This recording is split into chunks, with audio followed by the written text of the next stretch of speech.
Let's see. All right. Yep, we're live. Hopefully. Housekeeping. Yep.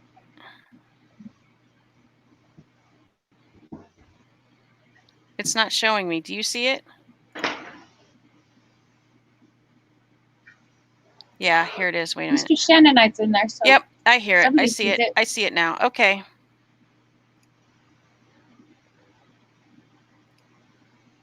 Hi, Margie. We had a little bit of technical difficulties. There you go. There we are. My fault. So Lisa will be in momentarily, and Mrs. Roger Rabbit will show herself in a minute. We're going to wait for everybody to kind of start filing in.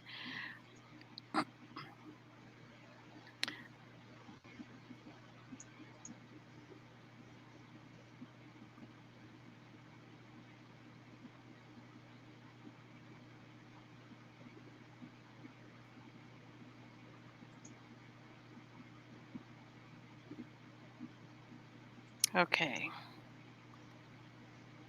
Mr. Shannonite, we're not doing any housekeeping. We're going to talk about our topic here, and because that's what this is about. If you feel the need to discuss something else, you can do that later.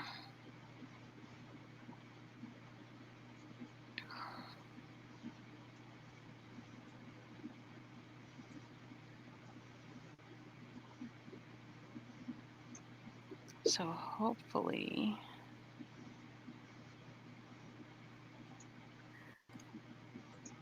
Hi, J-Bells. How are you doing?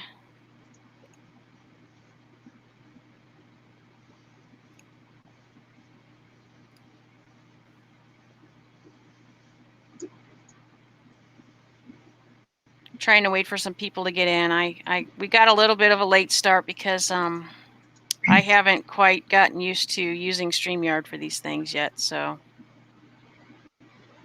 I messed up the first one we did.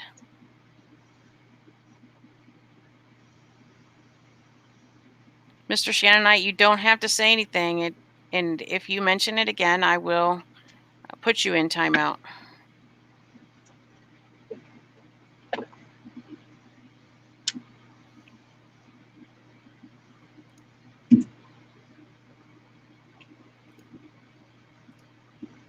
I love your dog, J-Bells. That is the cutest puppy.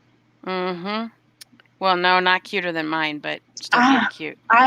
I don't know. You know, I think my dogs are pretty cute, but I have a my Lemon is pretty cute, and right now he's laying his head on my knee.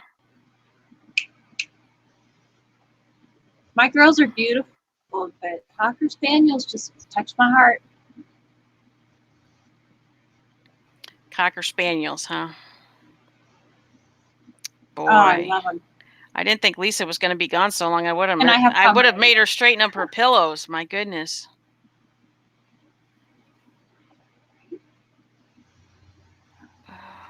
Oh, thanks. I'm biased, but we have a thing for our own right. Okay. J-Bells, I did moderate you, so feel free to keep an eye out for stuff.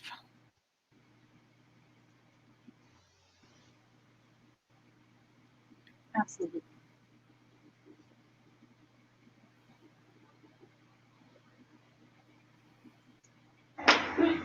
Oh, sounds like she's coming in.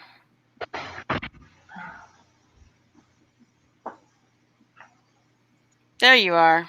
Hi. We're live. Oh, hello. Say hi. Oh my goodness gracious. But I thought my wow. Cut out so I could see what's going on. Daddy's coming. Somebody's coming. Okay, so who have we got in then? We have J-Bells and Mr. Shannonite and Margie. Hi, Margie. And some hidden people who aren't commenting. Oh. Okay. Hi, Margie. Hi, J-Bells. Anyone else? Margie says, I think my Danes are pretty special. Yeah, I like Great Danes. J-Bell's got a new look in my channel. They're just so big. Me? No, I said Oh, J-Bell's got a new She look looks at my beautiful in channel. blue. Yes, that's what I thought. I made J-Bell's a moderator. Oh, good. She'll be awesome. I know. That's why I gave it to her. Hey, Nick Knack, how are you? We're going to give people a few minutes to get in before we kind of hit the ground running here. Nick Knack would make an awesome moderator as well, just to let you know.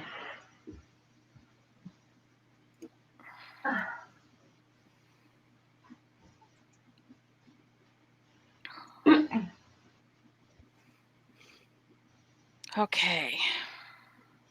So how are you two doing tonight? All good. Good. How are you? Good. I'm good.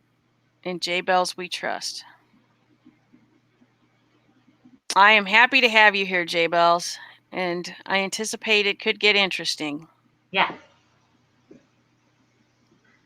It could. It could very well. So I guess we could go light, and we could start out with the etiquette. Now we I put it out there as internet etiquette, but kind of we're all on YouTube, so obviously we're discussing this because we're all on YouTube, and everybody kind of needs to know these things. I do know that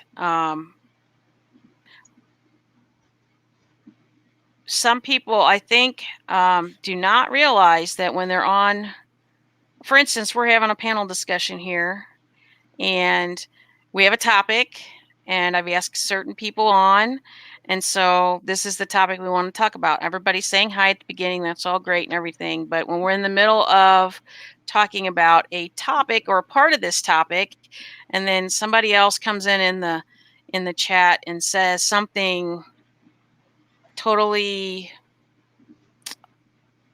off topic, and most of the time we're going to, we might see that comment, but we're not going to address it. We're not going to answer it, because the whole reason for having a panel is to have these discussions about certain topics. If we were having a free-for-all panel, then we would, say, hey, just come on in here and chat with us, and that kind of thing. And I think that people people tend to get offended, feel bad, upset, and then sometimes they get mad at the YouTuber or the people on the panel because they're not responding to those comments. And first of all, we might not even see the comment. Second of all, if it doesn't pertain to the topic that we're talking about at the time, it's not likely we're going to stray too far from that topic, at least not on my channel. And I'm thinking that at least from the conversations I've had with other creators, that they are frustrated by the same problem. So I thought that talking about this and kind of getting this information out there might help everybody all the way around. The YouTubers, the people in the chat. Don't take offense because your comment doesn't get responded to, particularly if it doesn't pertain to what the conversation is. Yeah. And even if it's a free-for-all chat and your comment does not get addressed, don't take it personally, like, oh my gosh, they're just ignoring me, because there's a lot of things going on for the person that's running the stream that you don't see. You don't see that, like, I've got other things open. I've got chat here. I've got chat here. I've got, our video here and what's going live here, and it's on delay. And so there's a lot of things going on that I think that people in the chat don't take into consideration when they get upset that your particular comment was not addressed. Yeah. What do you ladies think about that? Absolutely. No, totally agree. Totally agree. I think that absolutely. Oh, go ahead. Sorry. No. I was just going to say, sometimes when you have 30 people in a room, as well as having a panel of 6 people, and all the people on the panel are talking and discussing something, and it's very hard to see 30 people all commenting as well as engaging with the people that are on your panel. It's impossible, actually. It's impossible to do all of those things. I mean, I'm not the best multitasker anyway. I mean, I'm not. So trying to do kind of everything at one time is just incredibly hard, really hard. So I don't want anyone to take any offense at all that I may have missed somebody. I may have not seen something, and I do try and say that. I do try and go back. And actually, on StreamYard, it's really hard to go back. Anyway, it's not the same as on a computer, I don't think. I'm on my laptop on StreamYard, and I do miss stuff. I find StreamYard is not as chat friendly as No, it's Streamlabs. Streamlabs No, is better with the chat. Yeah, and that's why I have to have my phone out with my Streamlabs. It's just really hard. So please don't ever take offense that I may have missed something or not seen something, or that it's going to happen. It's going to happen when you've got all these people that are talking at the same time. And you've got a panel, and it's going to happen. So J-Bell says, but it's your house, Kim, right? So your platform, valid points you're making, right?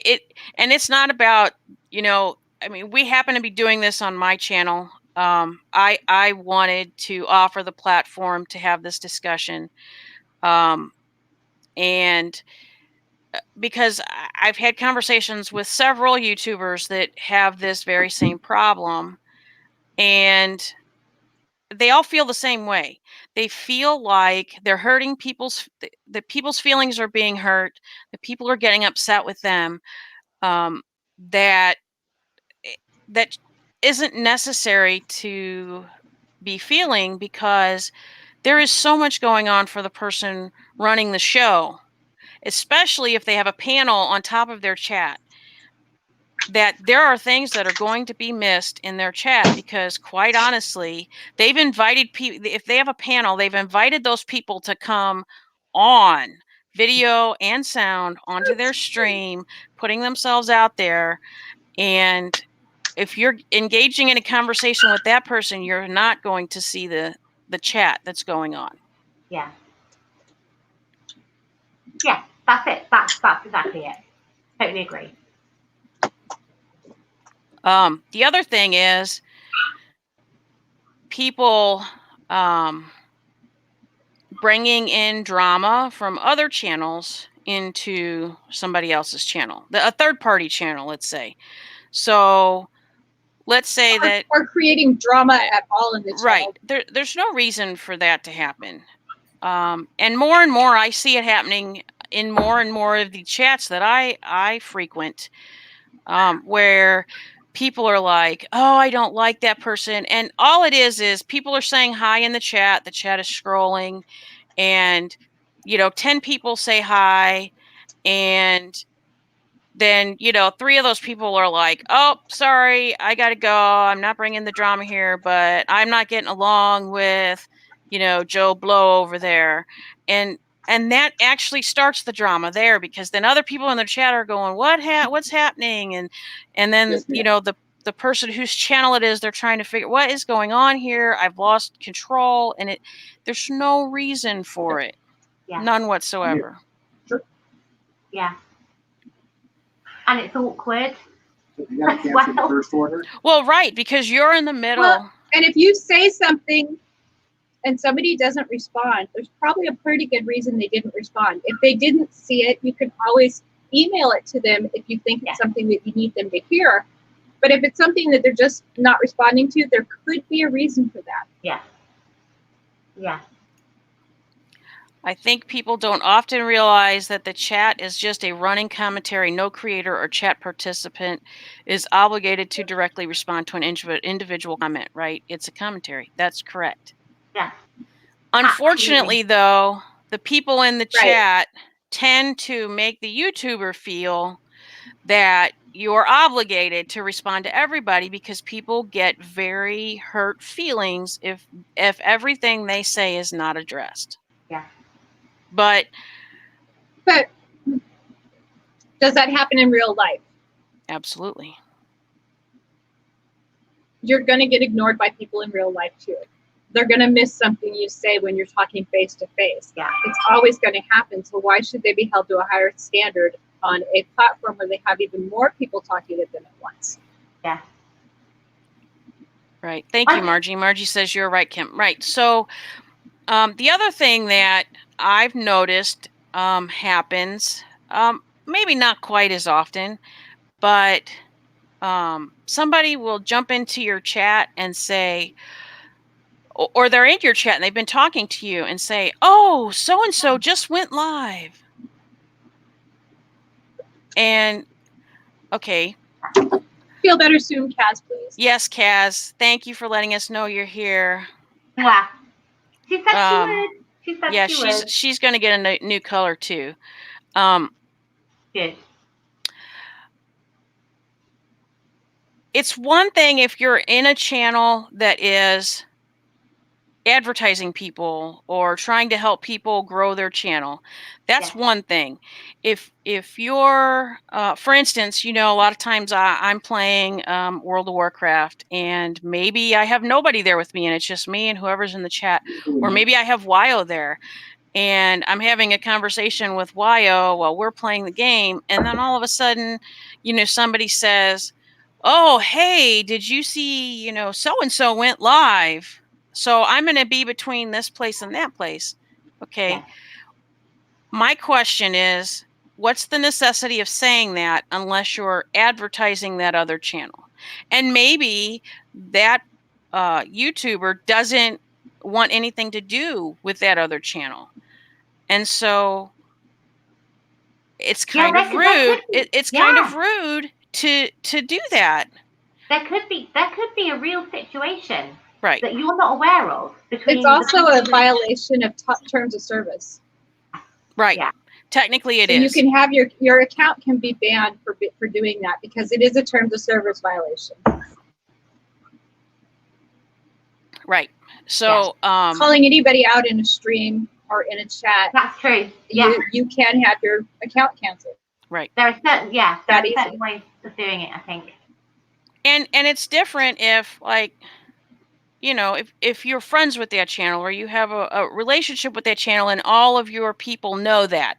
So, if for instance, let's say Jay Bells, was in my channel and she saw the notification thinking maybe I didn't see the notification. Oh, Lisa's going live. I just wanted to let you know. Okay, that's fine because Lisa and I are friends. We have a rapport. Absolutely. Everybody knows that because I have you on my channel. Yeah. But to have some random person that maybe I don't even know, or maybe I do know, and maybe behind the scenes I've already, had a conversation with that person, and I'm like, yeah, I'm not associating my channel with that person. I certainly don't want their channel advertised on my channel. And absolutely. To me, which it's is totally your prerogative. It's your channel. Your prerogative. Well, the same with people going into other people's channel and saying, oh, hey, you need to go watch my video about this because I've seen this happen in people's channels when I'm in their chat. That hey, you need to watch this video so and so made, blah blah blah blah. Okay, ask permission from that YouTuber first if it's okay. Don't just run into their channel and say, hey, because maybe they don't want that there. Maybe that's not the place for it. It's common courtesy. Just be courteous to each other. Yeah. Jay Bell said it. Exactly. There's etiquette involved. Right. That's exactly why we wanted to have this part of this discussion, because it's going on and I don't see anybody addressing it. It's getting worse. And I'm willing to put myself out there and say, this is not okay. This is not okay to, go into somebody's live and let's say, let's say it's the three of us and we're on my channel and we've decided to just have, a fun, Saturday girls' night out or whatever. And then somebody starts saying, some terrible thing that happened to them. Okay, well, that's kind of exactly the opposite of this fun night you're trying to put out there. This is for people to try to liven them up, make them feel good. Maybe somebody on that panel is having a terrible day, and the reason why they wanted to do this live with whoever's channel it is, was to cheer them up. Yeah. And you don't know. But yet, you know, you're coming in and saying Get all out this of their stuff, own and then head you're for a going to get little while. upset that nobody's responding to your comment. Okay. Me too. I said me too. Peanut gallery. Sorry. That's okay. I mean, I'm sure you've seen those kinds of things too, Lisa. Oh, yes, I have. And I get upset when I am in, not even on Lisa's channel, not on Casbat's channel, not my own channel. I'm on somebody else's, and I might just be checking out their channel, and I see the way that the chat, people are just all over the place in their conversations, and then they get upset because, you know, maybe the chat is scrolling like crazy. And, you know, I'm going to tell you, as the person who's running the live, you're looking, and wherever your eyes stop, that's the comment you're seeing. If Yeah. the chat scrolls some more, wherever it stops and your eyes are, that's the comment you're seeing. You're not seeing all of them when it's continually scrolling up the screen. Yeah. Yeah. And I think it's just about,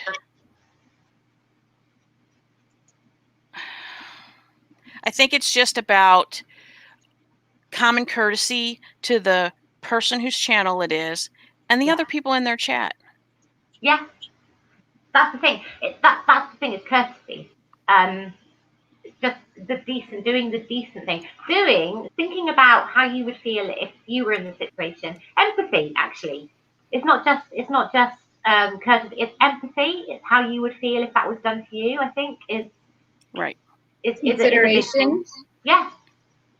Yeah. Right. I mean, you know, I certainly wouldn't go into your channel and start, you know, talking about, you know, when your chat says, "Hi, come chat with me," you know, and I know that you've just gotten off work, and, you know, you're talking about how tired you are and you just want to come and relax. And then I come in and I go, "Oh my gosh, you won't believe what happened to me today. I fell into a hole and I broke my leg, and then I went to the hospital and they messed it up." And I mean, you know, like, just all this stuff. And that's not cheering you up. That's not Okay. making you relax after. So I Not take at all. I take it you weren't happy when I did that on your channel. Is that what? Excuse me. Is that what Oh, you're saying? You weren't happy about that? No. Probably not too much.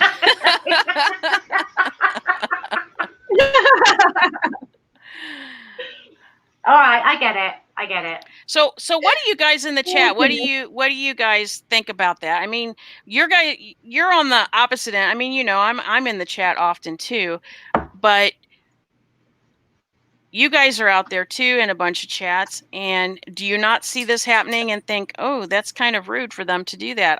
I can't even count how many times I've seen it happen.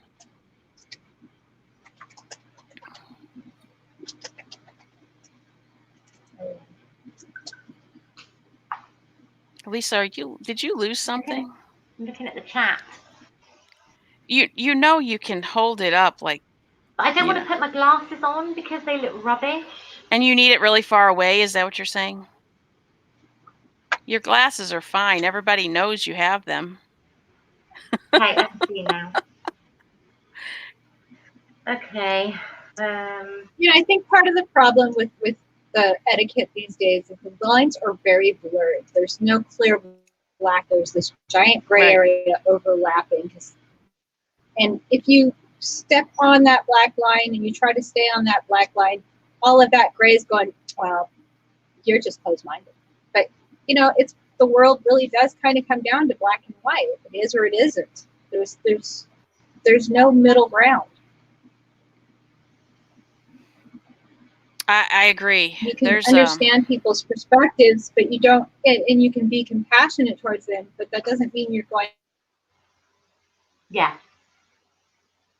I think she froze. I think she's completely and utterly stunned. Oh, she did look stunned.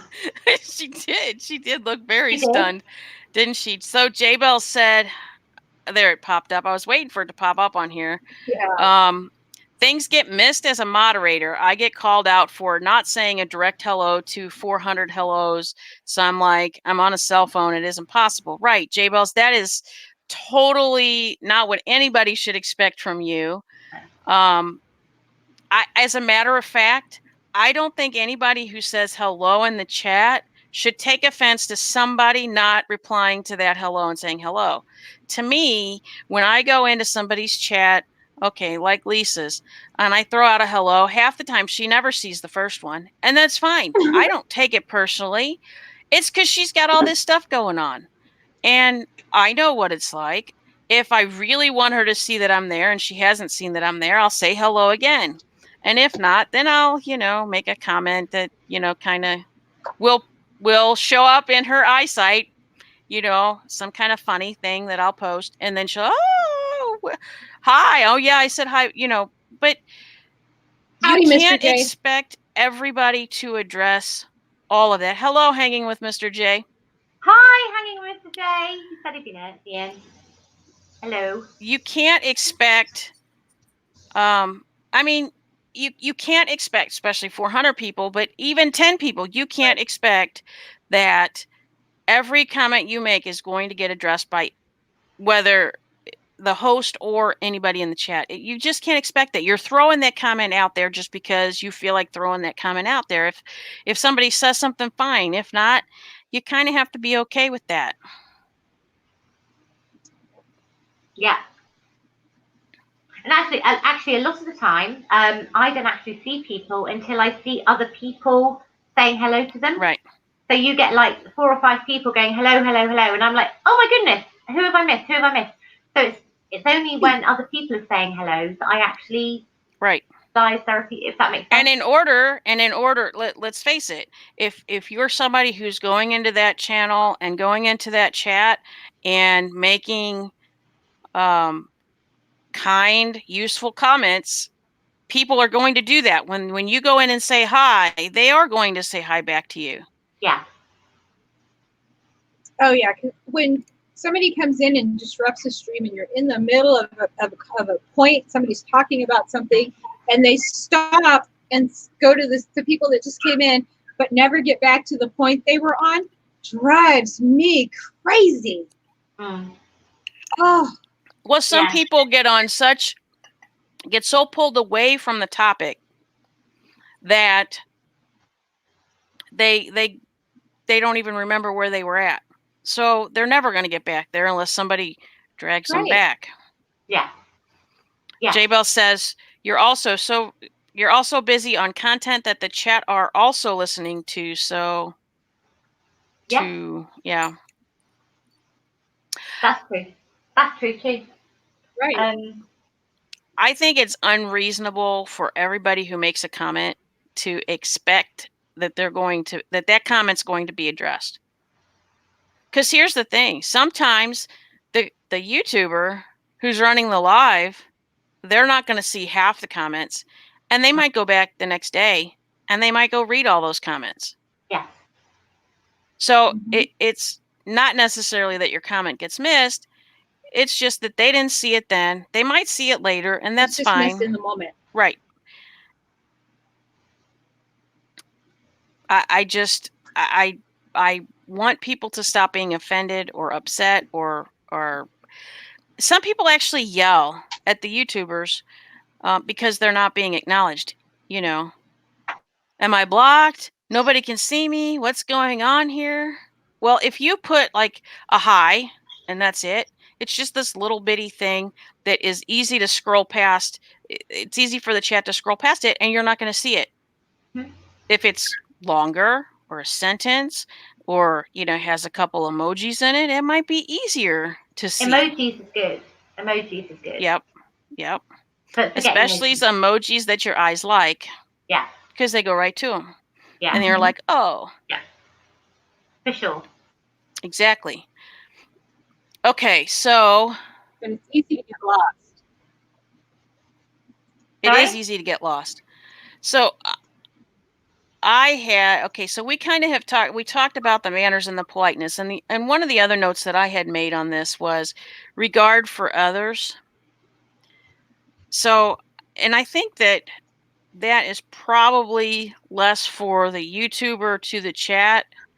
However, I think it very much goes to the people in the chat amongst each other.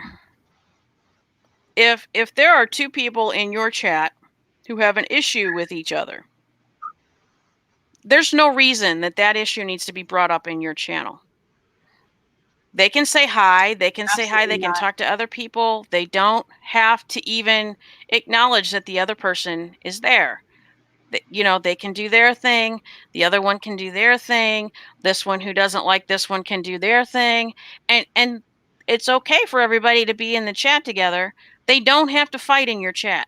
Because what happens is if two people start arguing in their chat, it kind of feels to the YouTuber like they're going to take over. One of them is going to take over one way or the other. And then you feel like you have to make a decision as to which person you're going to get rid of, time out, hide their comments, whatever. And I think it's not right to put not right to put the YouTuber I'm just watching baseball in the position where they feel like they have to choose between these two people, and they may have no clue why they have a problem with each other. Yes. Exactly. That's exactly it. J-Bell says, I pressed send before finishing. I figured that. But yes, I meant bloody hell. You've been missed. It's not deliberate ignoring of someone. It's what it comes down to, but also not wanting to disrupt the flow. Exactly. If you end up feeling like you have to go back and scroll, and then you get lost, and then you lose the current ones, and then Lisa, I've seen you have this problem. Like somebody says something, you're trying to figure out what's happening, and you scroll all the way back, and you can't find it, and then by the time you scroll forward, you're behind again because that much has moved up. Yeah, it's a nightmare. StreamYard, particularly, is an absolute nightmare for trying to find chat and comments, and it really is. It is. It's not very good. They certainly could change the way that chat feature works. Hanging with Mr. J says, that's why when I go into a chat or live, I check the vibe in the chat. It can be even harder when you're a mod. That is correct. Absolutely. And the thing is, I feel really sorry for mods in situations like that, because they're there to also enjoy the chat and enjoy what's going on. So the last thing they want is to be literally all they're doing. They're not even listening, because all they're doing is trying to find people and try and work out. And that's not fair. Because they're also trying to interact with the YouTuber. Of course, yeah. Half the time the YouTuber is a friend of theirs, or they've, been around them a long time, and they've, got this rapport, and it's not fair to them either to force them to be spending the whole time trying to, babysit the chat. It shouldn't have to happen that way. No, it shouldn't. They should be able to enjoy it too. They're not getting paid for what they do. They, it's not something they need, but they're very loyal. They're amazing. The mods that are amazing for what they do. I think they do an amazing job, considering it's voluntary. They're not even asked. They're just modded. It's like, you can do this. There's not even. But they do an amazing job. What they do brilliantly. But in a way, it's kind of unfair on them, because they just want to enjoy it like everybody else. So what they're doing is absolutely extraordinary, really, if they're modded. Exactly. I agree. Margie says yes, and other people in the chat get drawn into it. That's true, Margie. Other people, like one person starts this, and then the chat's going, what happened? Did I miss something? Why are you fighting with so and so? Why don't you like that? And then it's like then the chat feels like they need to take sides for some reason, and it turns into a huge fiasco. And nobody wants that, because that completely takes away from the reason you went live and the reason you're having your chat. Yeah. Exactly. And then if you don't take a side, or you don't get involved, you sit there and try to stay silent instead, then, well, why didn't you say something? Well, then you're a fence sitter. Then you're a fence sitter. And why are you fence sitting? Right. It's like you can't win for losing. No, you can't. True. Okay, one of the things that we have on this list is boundaries, social boundaries and personal boundaries. I think that's a fairly large topic. It can be. So personal boundaries, I think, as of late, we've seen happen quite often where a subscriber or community member of a YouTuber, they get so wrapped up in that YouTuber, they either end up stalking that YouTuber or they're following them from channel to channel, wherever they're going. They're trying to get personal information. Um, they're trying to personally communicate with that YouTuber. I mean, most of us, we have separate things for our YouTube kind of life from our personal. And we have to keep it that way because it's like everything else in the world. It's not safe to have all your personal stuff on YouTube. Yet, 1 second. Hi. Can you take them to the restroom? Huh? Okay, take them to the restroom, please. Sorry, that was my daughter. If we need to be able to keep our personal life separate from, our YouTube community, fans, whatever you want to call it, because we have to look out for our own safety. We don't want some random person finding out exactly where we live and coming and, interrupting our life. Some people have families and children, and I mean, nobody wants that. But on the other hand, you want your community to be able to also communicate with you. So you oh my Lord. Wow, something affected the dogs.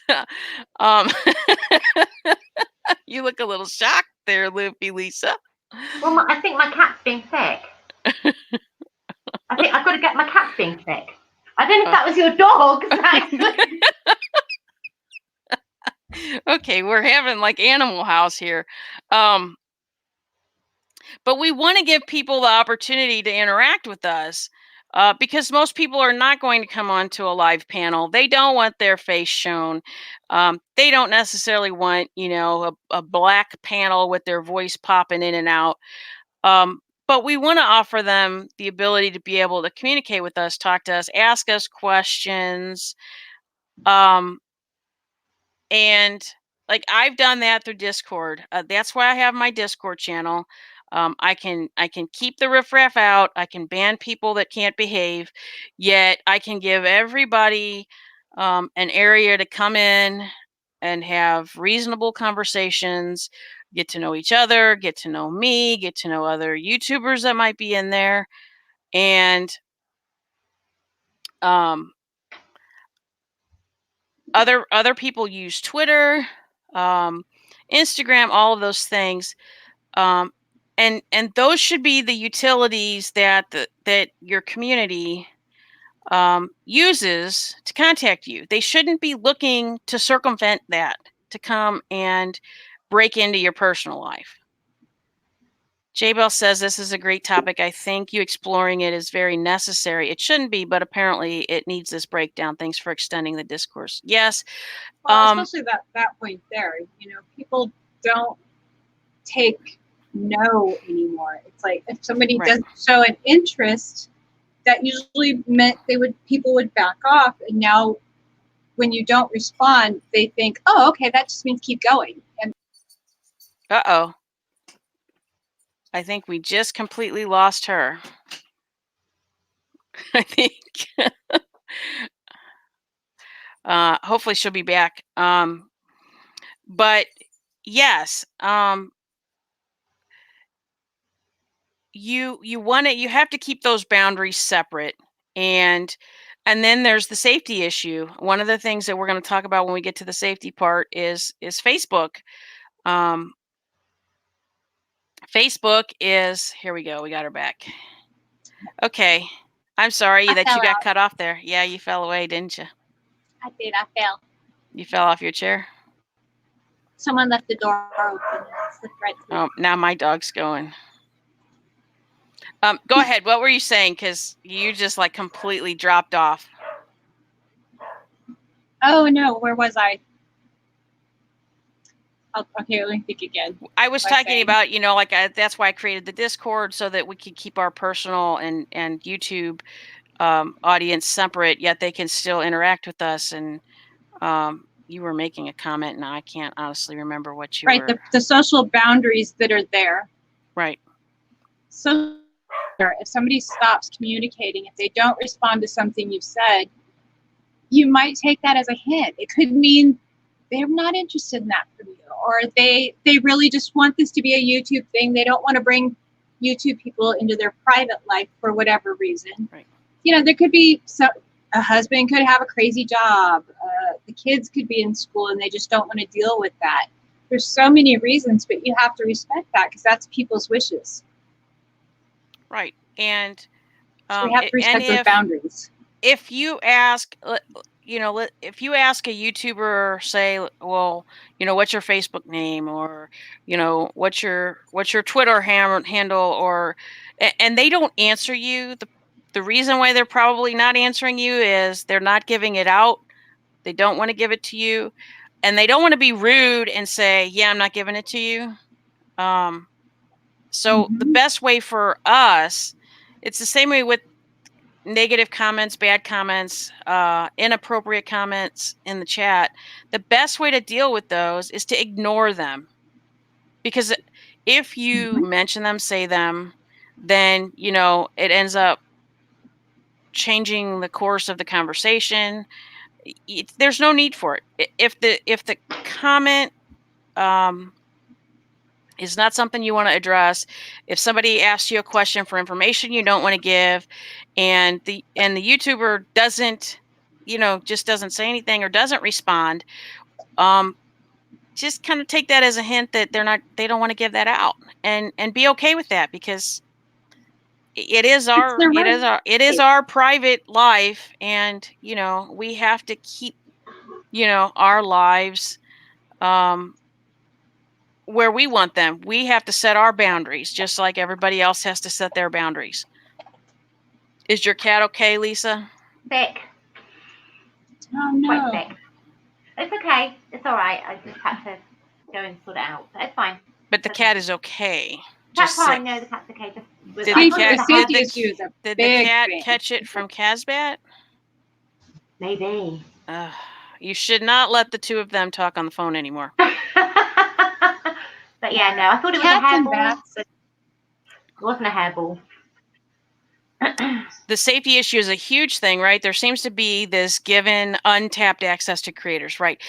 So there's several things that I have issue with when it comes to this, that YouTube is not creator friendly on. For one, for instance, I set up my Discord channel, and, you know, as more people get into it, and more discussions happen and more things start happening and the more people start using it, it will grow into a whole lot more, you know, channels and things and information and stuff. But I have complete control over that. If, you know, Lisa ticks me off and I don't want her in there anymore, I can ban her. She's not getting back in there. That's it. YouTube does not allow us to do that on our channels. You can't ban somebody from subscribing to you. You can't ban them from watching your stuff. The only thing you can do is keep them from commenting on your stuff. So if somebody thinks that they're in love with you and they need to watch you all the time, you can't stop that from happening. Even after they have, you know, tried to stalk you all over YouTube, you can't stop that from happening. They're going to still be able to watch you. They're going to still be able to see your videos go.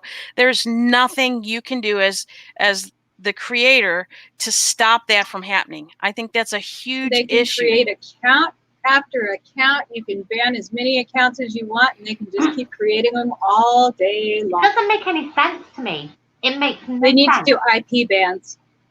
It makes no sense, because they can watch what you do, they can watch your content, and then they can go and make a video about it. Even though they can't comment, they can still watch you and they can still look at you. Well, and there's also nefarious things they could be doing while they're watching the video of you too that you don't necessarily want going on. You can't keep them from seeing it. Yeah. Absolutely. Casbat did make a little comment about, I think, my comment to you. Without George, I'd have nobody to talk to when Lisa pees. That's true. I felt like I needed to throw that in since I know my comment brought that about. J-Bell every time she rings me, she's like, "Is that George?" Because he's crying in the background. I feed him like 3 times a day, and he's always hungry. And every time she rings me, she can hear him crying. And maybe she's like, that's why the cat's maybe that's why the cat's sick. You've been feeding him too much. That could be it. J-Bell says, "Now I think that is so wrong. A block means nothing." That's right, J-Bells. And most people do not realize that the block means nothing. Absolutely nothing. The block isn't a block. It's a, we're going to hide your comments on this person's channel, but you can go make 5,000 other names and do the same thing. Yeah. If they treat you badly, they should lose privileges to your channel. I think that you should be able to block them completely from your channel. You should be able to control who is seeing your content. If somebody is coming and harassing you, stalking you, bothering you, making, lewd comments to you, you should be able to completely put a barrier around you so that they cannot get in. And quite honestly, if you've had to take any kind of legal action where you've had to hire an attorney, the account that's doing the harassing should be banned forever. There should be no getting back on. I agree. Yeah. Mad Kiwi says, hit the like button, folks. I'm okay if you don't like it and you hit the down button. I'm fine with that too. It helps just as much. It does. That's true as well. J-Bell says they shouldn't be able to see your content. I agree. They shouldn't. There's no way they should be able to see it. Margie says, or okay, block them completely. I agree. And this is something that YouTube doesn't seem to care about because they've never allowed blocks like that, as far as I know. Now, every other thing, and it's a really easy block. All they have to do is log it. Mm-hmm. They already have all the information anyway. Every time somebody logs in, their IP is logged, so they know every account, whatever computer that comment came from, so they can trace it right down to the server it was on. Yeah, it's so easy to do. So I mean, they have the ability. They should be using it. There's a lot of criminal behavior going on the peripherals of YouTube. Mm-hmm. Bye, Mad Kiwi. Mwah. Thank you for coming by. Thank you so much. Thank you. And when YouTube won't find themselves or won't hold themselves responsible until somebody else does, and that's what it's going to come down to. Is somebody's going to get hurt, and YouTube is going to be in a lot of trouble. Okay, so I'm going to go out on a limb here, and I'm going to take something controversial that was just said, and I'm going to address it. So Mr. Shannonite says, if you are talking about them, they should see. No.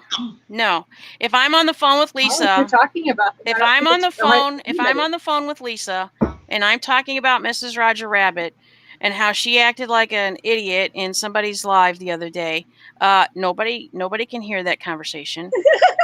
Nobody can hear that conversation unless I, bring in somebody else to listen. All right, I say, oh, let's call her, and we'll just tell her to her face. No, we absolutely do not. So if a YouTuber is talking about somebody that they've blocked, that, if they had the block feature that actually worked, no, they have every right to talk about that person. It's their channel. They can do what they want. To be quite honest, if they want to act like they're in high school, let them act like they're in high school. To be quite honest, if somebody hates me and they want to go make a video about how much they hate me and I was blocked on their channel, I could care less. I don't care. I don't care what anybody says about me. And the fact that it would bother you that you can't see what somebody's saying about you, do you know how often people talk behind other people's backs? Well, in Discord, we have a moderator room. We can talk about anybody we want in there. There's only certain people that can get in there. The rest of the people in there can't get in there and hear what we're talking about.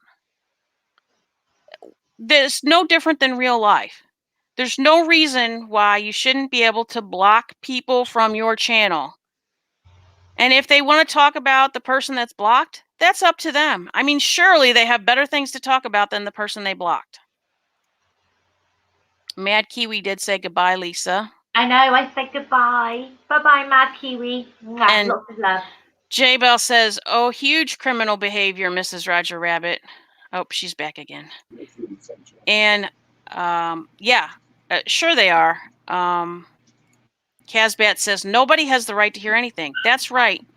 Private conversations are private conversations. Just because there's a video, you know what? If you're that desperate to hear what somebody has to say about you, have a friend go, listen to it, or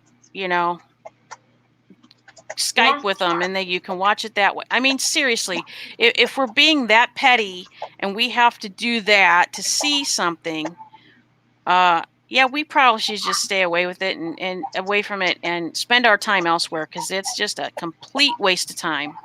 Yeah. Yeah, do you have my friends? So one of the things too was, if you don't have anything nice to say nothing. It's one of my favorite things on our little list here. That's talk right. about. Golden rule. I was brought up on that saying. My mum has brought me up on that. Absolutely. That was the golden rule when we were in school. Yeah, golden rule. That was what my mum always said to me all through my life, and I stuck by it. And it's very true. It's good. It's a good philosophy. It's good. Well, if you just treat people like you want to be treated, the world's a kinder place already. Absolutely. Yes. Absolutely. And There's all you have to do is think before you say something. Think, do you know what? How would I feel if that was said to me? How would that make me feel? And actually, a lot of the time, you wouldn't say it. You're not going to say it because you know it hurt you. So if you think that's going to hurt you, then it's going to hurt that person. So don't say it. Right. Absolutely. I see so many little petty fights going on in chats on YouTube. It's ridiculous. Why? Why do you feel the need to do that? Yeah. Why do you have to be out in the public having these fights? If you really hate that person and you feel like you need to address them, you need to say, horrible things or cuss them out, do it in private. Yeah. Why use somebody else's channel to do that? Not only that, how many times have we seen people say things in our channel chat that they would never say if they were face to face with that person? Oh, absolutely. Yeah, absolutely. For sure. There is still, I mean, granted, like, you see us, we're not seeing you, the people in the chat. But there's still people behind those computers, phones, tablets, whatever you're using to watch YouTube. Yeah, absolutely. There's people back there. Let's treat them like human beings. Let's not treat them like, I can do whatever I want because, I have anonymity. They can't find me. I'm never going to see them. I'm never going to meet them. That is the wrong attitude to have about it. Yeah. Margie said her mom too had that. Yeah. I think a lot of us did. I think a lot of our mums. Absolutely. And if there's somebody that's really just you every time you see them, it just lights you up and you just can't stand it, block them, ignore them, just don't let them in. If somebody's bringing drama into your life, step away. You don't have to buy into it. Do you know what? You're absolutely right. If you were, before this whole kind of internet thing, before the whole social media thing, if you were walking through town and you saw someone you didn't like on the other side of the road, you would cross the street, avoid them. You would go another way. You would avoid them. You would think, oh, I don't want to talk to them. You'd go another way. You take the long way just to get around them. Absolutely. How about back in the day when we had, rotary dial telephones, right? Yeah. Did you look in the phone book for all the people that you hated at school to find their number to call them and say, "Oh my gosh, I hate you so much. You were so mean to me in math class when I dropped Nope. my book and you didn't help me pick it up." No, No. nobody does that. No. But we do that on here, evidently. Yeah. Exactly. I don't understand that one because I don't need the drama. Me neither. I don't want it either. I'm Me willing neither. to address it when it happens. I mean, obviously, because we're having this conversation, but it shouldn't even be happening in the first place. It shouldn't. No, you're right. It shouldn't. No, it shouldn't. We're all adults. If you're on YouTube, you're probably an adult. If you're not, you've probably got a child. You've probably got an adult nearby. And if you can't figure out if you should say something or you should do something, maybe you should ask that adult. Yep. Yeah, absolutely. I agree. Absolutely. Actually, if you have to ask an adult, you really need to log off the computer and just step away and go take some social skill classes and learn how to interact with people, because it's not acceptable to go raging at people. It's just not. Well, how many people do you see? Like, okay, so you go to the store, and you're in a long line, and that person that in the line. I mean, I don't know if you have this happen over there, but invariably, I pick the line where somebody's writing a check, and for some reason, the system doesn't recognize the check, and you're see now. I already know that I'm already going to pick the wrong line, so if I'm by myself, I'm prepared to wait in line for a half hour because. That's just the way it happens for me. I don't, when that happens, I don't jump the counter and attack the person checking out that person. I also don't attack the person trying to write a check. I just stand there, right? I don't say anything. I just stand there and I wait in line. Or if another line, opens up, I'll go over to that line because I know this line is going to take a long time. You don't sit there and cause a confrontation when there's no need for confrontation in a situation like that. Very few people ever attack checkers behind the counter because their system is messing up and it's taking extra long to get through line. Now, we do see people taking shots at each other in stores, though. Yes, and I was going to say, if they do, they shouldn't be. That's the thing. Right. People probably do that, but it's not something that should be done. That's the whole point. Society frowns upon that. They don't think it's okay. Yet somehow it seems to me that society seems to be okay with on the internet being able to say whatever the hell you want because you're on the internet. Well, but they're doing it in public and expecting to get away with it now too. And look at the whole licking the ice cream and peeing on the wine, and I mean, come on. Oh yeah, in stores. You haven't heard about the. You haven't heard. Okay, I haven't heard about the peeing on the wine, but Lisa, there are people that are going to grocery stores in the United States. Okay. And they are opening the containers of ice cream, which do not have a seal on them. So you just open the ice cream container and they're licking it and they're closing it back up and they're putting it in the refrigerator. Bluebell is fixing the problem. Why? Because people are disgusting. But for what reason? Then why? What reason? They're disgusting. Their parents didn't raise them right. They have no manners. They don't understand boundaries. They have no boundaries, actually. But no social boundaries. I don't understand because there's no kind of, they're not getting anything from it. They're not watching the person eat it when they get home. They're not. They could be standing there watching them grab it out and buying it. They're taking video of themselves doing it and posting it online. Yeah. So they're getting views. I can't even speak. That's insane. It's terrible. And what it's all about the attention. What's the peeing thing? They went in and they peed on some of us. They had a thing of a shelving of wine, and someone went in and peed on the wine. They got it on video. The guy went to jail. You can't mess with products in a grocery store. That's considered a very serious offense. It's actually a felony. Well, it should be. It is. Yeah, absolutely. Because that's horrible. It's all about making an impact, getting their cronies to validate them, being the next big viral hit. And there's no common sense, no courtesy, no respecting each other. That's vile. That's horrible. Oh, that's horrible.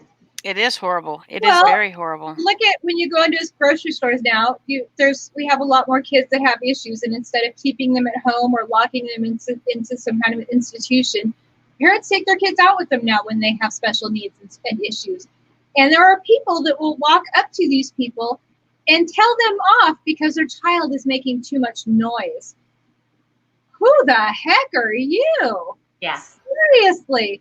You should be looking at that person thinking, good on ya. You go. You take them out. You socialize them. You give them every opportunity you can. But instead, we're judging them for it. Yeah. It's I stupid. agree. I have a very good friend that has a severely autistic son that she really struggles with, and she's an amazing mum, like really good mum, and she does everything she can. And he has meltdowns. He does have meltdowns. And the worst part of it is not the meltdowns her son has, but the reactions Yeah. that he gets from other people. And that's what distresses her. That's what makes it so much harder. Well, and I can honestly say that it's because of the bad parents out there who aren't raising their children with the special needs right, who are letting their child run wild and destroy everything in sight, who are encouraging them to be themselves and to go with their impulsive behaviors that make it so hard for the parents who are actually working to give their child a shot at life. Yeah. And it's sad. Yeah. We have to take responsibility for ourselves and our own actions. If we don't do that anymore, there's personal responsibility for everything that goes on in your life. That is a massive point. It's taking responsibility for your own actions, and that comes in every form, in medical, in everything. People are not taking responsibility for themselves anymore. It doesn't seem to be happening, not the way it did all those years ago. People have stopped taking responsibility for their own actions, and there's always going to be somebody else to blame. They always have to find somebody somewhere to blame for what's happening to them. And it's a blame culture. It's a massive blame culture going on, which never happened. This never was the case. And you had a choice at every point in your life. Everything you've done, you made a choice. Yeah, absolutely. You live with that choice. You own it. You take responsibility. If you messed up, you messed up. Say you messed up. Move on. Well, you remember, just like playing it on the playground at school, if you fell and, you broke your arm, like, okay, you fell and broke your arm, your parents took you, you got a cast, everything got taken care of. Now everybody wants to sue. Okay, well, hello? Because there's somebody else responsible. And I always want to sue for a kid that's done something stupid. The kids skating down the stair rails or going up the slides like on rollerblades or whatever. Like, don't make the rails so that the kids can take the skateboards down them, and don't, it's like, seriously, really? My parents always said, if you do something stupid and hurt yourself, don't come crying to me. Yes. I didn't do a lot of stupid. Yeah. I remember my mum saying, if you fall over and break your leg, don't come running to me. That's what she said. Well, if you break your leg, you're not going to be running probably anyway. Exactly. Not for a while. No. And she did say that, and it's true. It's true. Yeah. Okay, but so personal responsibility is a big one, and we don't take it anymore. It is, and it is, and it does fall into all of this. One of the other things that I wanted to bring up is think before you type. The internet is forever. For sure. All these comments, yes, the YouTuber can take that video down, and then those comments, maybe they're not there, but YouTube still has them in their little, safe deposit, whatever. And anybody that was in that video, in that chat, has it as well. Yep. So comments everywhere. I mean, text messages, emails, comments in the chat. Somebody new is typing. Somebody, I don't know who it could possibly be, but somebody called Mr. Roger Rabbit. Mr. Roger Rabbit. No, that wasn't a broken leg. That was a broken. That was my elbow. I fractured my elbow. And my wrist. Who that is? You might have to block and delete. Oh, you think he's causing problems? Well, Yeah, I haven't even got him smirking yet.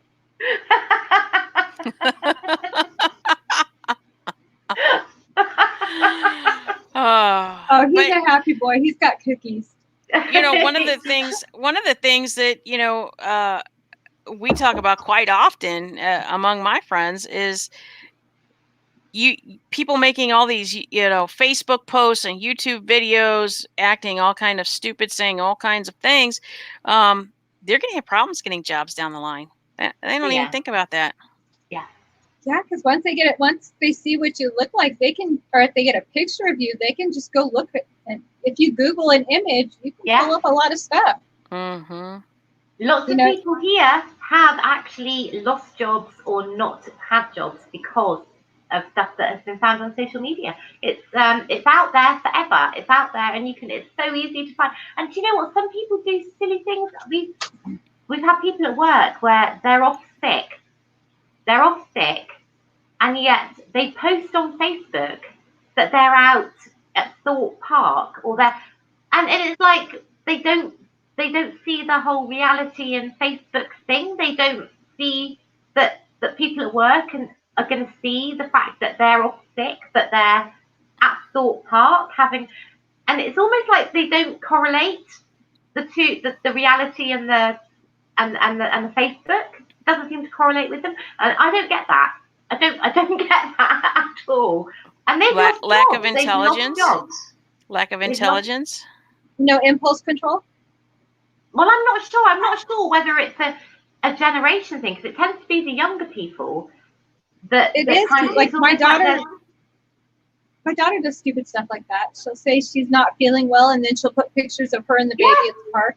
So I'm wondering if it's like, because social media is such a kind of thing in the younger generation's lives, they don't see it as it's just part of life. They don't see the correlation between real life and I don't know. Absolutely. I don't know. It doesn't make any sense to me. It doesn't, because people have lost jobs over it, and you think, well, it's so obvious, but maybe they don't see it as being. I don't know. Well, you all know I've caught my daughter, lying to me on social media. So, I mean, they don't think. I don't think they do. I don't think they see it. We found out our daughter was at a party thanks to social media. Mm-hmm. They've grown up with it, remember? They've grown up with it as That's part true. of their life. That's true. Whereas we probably see it very differently as older, as not having it then. Do. Yeah, so maybe that's what it is. Yeah. I'm absolutely sure we do. Okay, how about you? Think about LinkedIn, but that is another one that we need to type. Oh yeah, this is a good one. I'm thinking about hiding my LinkedIn details because people can reach out to connections and ask about me. Indirect references can be detrimental to a career. That's true. Yes, absolutely. Yes, for sure. Didn't even think about that one. I didn't either. No.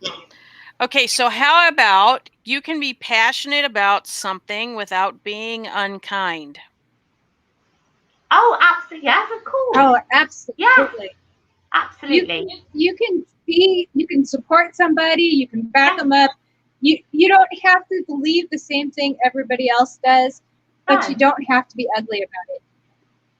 As a matter of fact, next weekend when Maria and I have our discussion, I was telling Lisa about this today.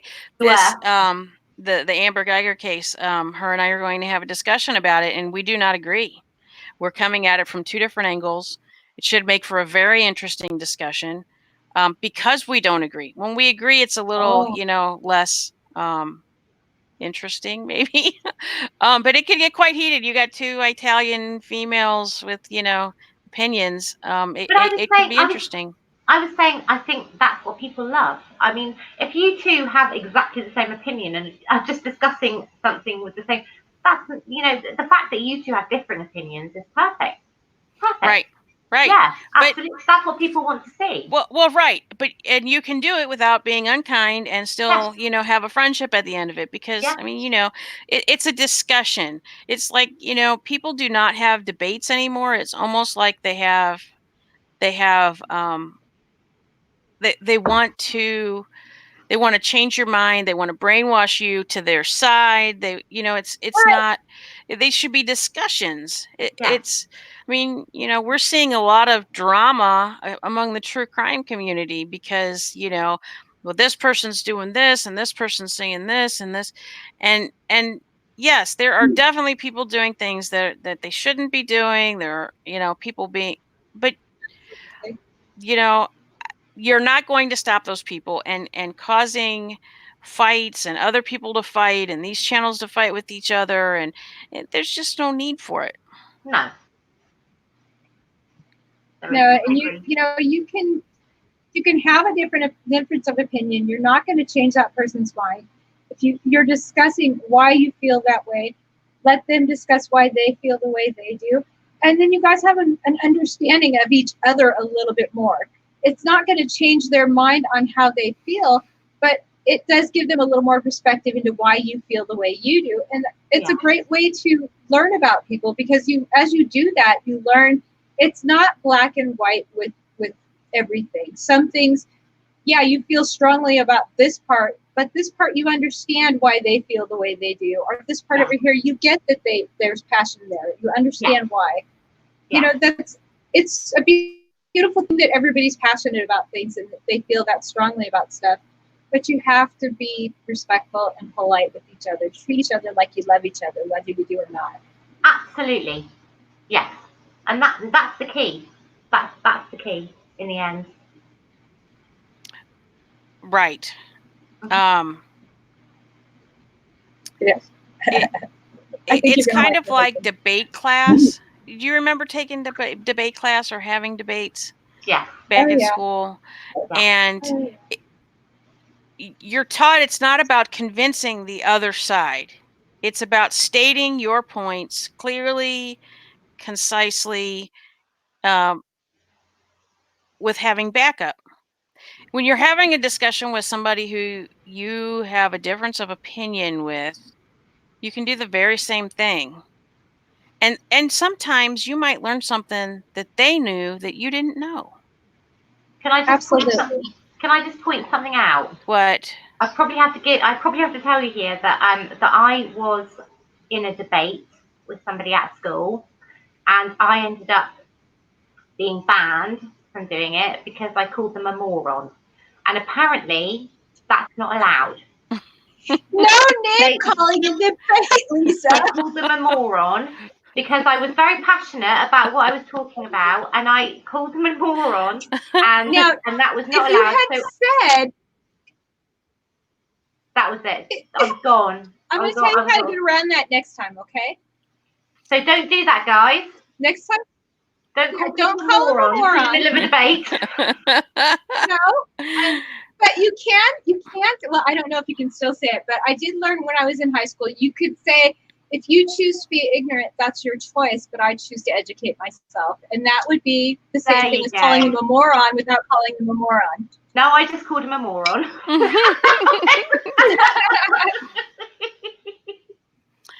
Lisa, I can understand where sometimes that seems to be the only comment you can make sometimes. Well, that's it. But he was a well, if they're a moron, they're a moron. Yeah, he was a moron. So I just said, I was just getting very heated and very passionate about, I can be quite, believe it or not, I can be quite opinionated on stuff. What? Can you repeat that? Can you repeat that? I'm gonna make a clip of that. What did you say? But I did, and but what he was saying was moronic. It was moronic. So he's a moron, isn't he, really? So how about walking away when it gets out of hand? Oh, I can. Yeah. Just walk away. Sure. Yeah. Just, if it's not going to be reconciled, if you can see and you can tell right off the bat whether you're going to be able to reconcile that difference or not. If you're not going to be able to reconcile, don't be ugly. Just walk away. Yes. It only reflects poorly on you if you react ugly. Okay, so how about asking yourself why you're on a channel and if you really need to be there. This was a topic that I'm quite sure I know where this comes from, and probably has a lot to do with trolls and why do they do what they do. But if you're on a channel and you don't like the content and you don't like what's being said, you don't like the person whose channel it is, why are you there? Why are you bad mouthing them, saying bad comments, whatever? Why don't you just move on? What's the point? I've researched What are you it. even getting out of it at that point? I've researched it all. I've researched it, and trolls are they're not targeting anyone particularly. They just want to cause havoc. They just want to cause chaos. And a lot of people that come into channels that are trolling just simply for trolling, they tend to be people that don't really have much of a life outside and maybe are getting bullied themselves or maybe have issues themselves. And they're the only way that they can actually release this is through trolling other people. That's They what need to find a better way. You think so? Something more productive. But that's not no. It's easy though. Is it not? Is it not easy to do that when you're hiding behind? This is actually a good comment. Self-esteem issues that I'm sure plays into it. I see exactly what I'm saying. That's exactly what I'm saying. So how about let's take a different scenario and let's take some people have had a dispute, a difference of opinion. They've kind of had a falling away, and yet and somebody, has decided, oh, I'm not talking to them anymore. They blocked them on everything, but yet they're still going into their channel and making comments. I can't see any purpose for that other than kind of stirring the pot or trying to cause trouble or what? Yeah, it's a poke the bear thing. It's a poke the bear thing. Right, poke the bear. Exactly. Yeah. That's it. And right, there's no reason to be doing that either. No. And then if you see somebody doing that and you jump on the bandwagon, that makes you even kind of nutsier than they are, because they at least have a reason to poke the bear. You're just coming along behind, going, "Oh, they're poking the bear. I'm going to poke the bear too." But you've also got to look at the reasons why they feel they want to poke the bear. What has the bear done for you to want? What are they getting out of it? That's it. And what has that bear done? And what are you going to get out of it? Yeah, exactly. Well, if you're actually poking a bear, it could be death. That's it. But when you keep going at somebody, even though they've stepped away, they've decided they're not going to talk about it, they're going to go away from it, and you keep bringing it up, what does that say about you? Exactly. What does that really say? And why are you doing it? What is it doing for you? What benefit are you getting from that? All it's doing is it's refrustrating you. It's making you mad all over again. And there's no point to that. Yeah. Just take a deep breath. Let it go. Yeah. Because it's not going to have any productive use to do that. Like you said, like Kim said, it could actually be very dangerous to poke that bear. Absolutely. Poke it. And if it can be dangerous online, because look at what's going on with these people. Look at all this swatting stuff and the people just showing up at people's houses. This or is crazy people stuff burglarizing. that people there's a big YouTuber who had his house burglarized. They stole his computer and his hard drive and stuff. And what was the point of that? Like, they didn't take any of the other stuff. They just, what was the point? And why do you feel the need to track down a YouTuber, like, just to say, oh, hey, I broke into their house and stole their equipment? I mean, bragging rights. And also but that's not something you can tell people, because it's a criminal offense. So if you tell people, you're going to go to prison. So aren't you? What about people who stalk YouTubers and then end up raping them and, attacking them, or, like, it's crazy. What Well, brings it to that safety. point? We have to take control of that. Absolutely. Well, as women, we Absolutely. have to protect ourselves. We have to take that into our hands and take responsibility for that, because nobody else is going to do it for us. Yeah. So we have to take care of that. We Yeah. need to make sure we don't put our names out there. We don't put our addresses out there. We don't put our phone numbers out Yeah. there. We don't Right. encourage people.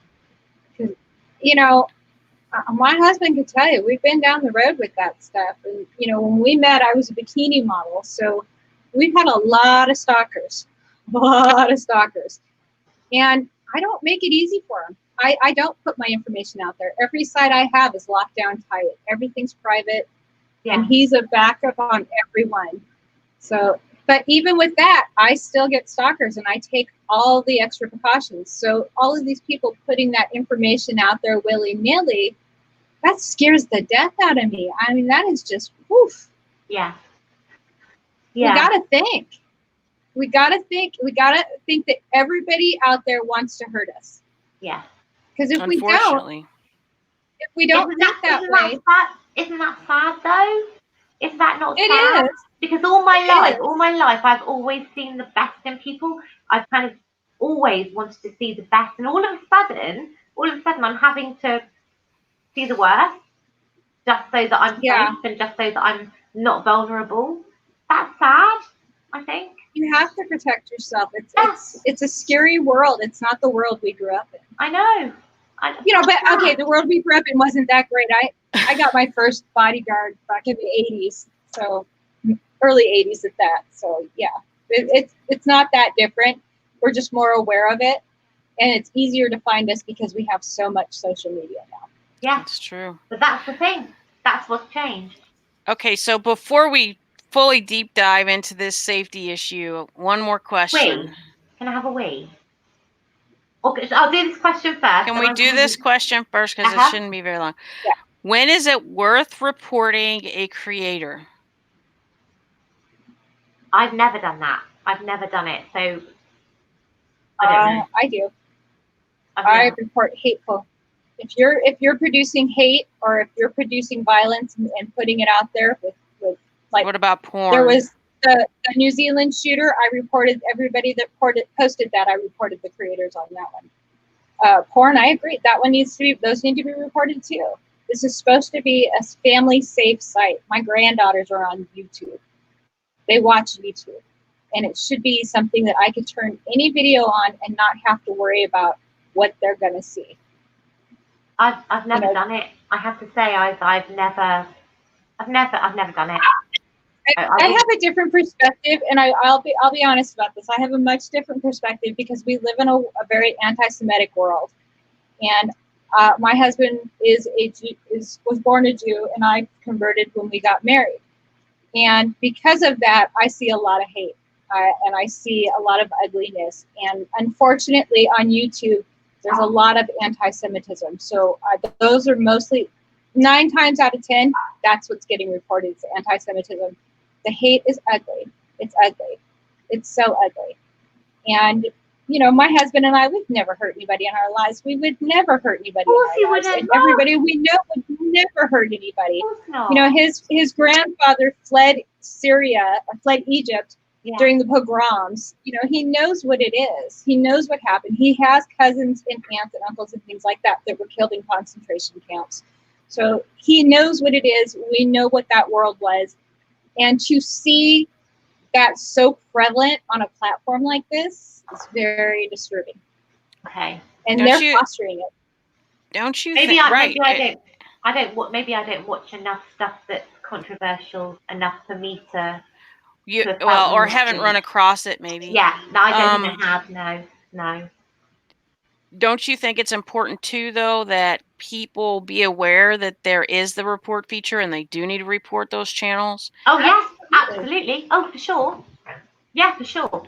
Yeah. I encourage anybody, if you come across a page that is spewing hate for anybody, if they're just spewing hate, I don't care if they're hating white people, if they're hating black people, if they're hating Latins, Catholics, whatever it is.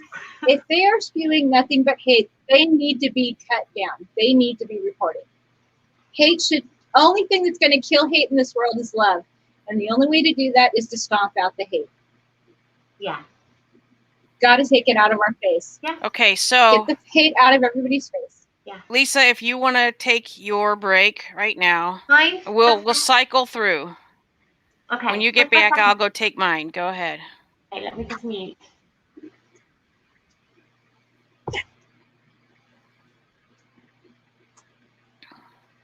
Those weird sites for kids. I don't think I've seen those sites, Mr. Shannon. Yeah, I don't know. I've heard about them. I've never seen one. But it is important that everybody knows that everybody can report creators. But obviously, we want them to do it for the right reason. It has to be, You can leave a message when you report a channel. If you report the channel, the creator and the channel itself, not just the video, you can leave a message as to why you reported it, Mr. Shannonite. So is there anything else about the etiquette maybe that you want to bring up or make a comment on while we're waiting for Lisa? I think we covered most of it. I think if any, again, in safety, because, they really, sure. are hand in hand. Right. I think the biggest point is boundaries. We need to be I think it's really and respected. Right. I think it's really important to understand that YouTubers, they have to have their wall of protection, because they don't know who's safe and who isn't safe, and yes, we see it happen all the time in Hollywood, stalkers and things like that, and unfortunately, anytime that you have your presence out there in the public,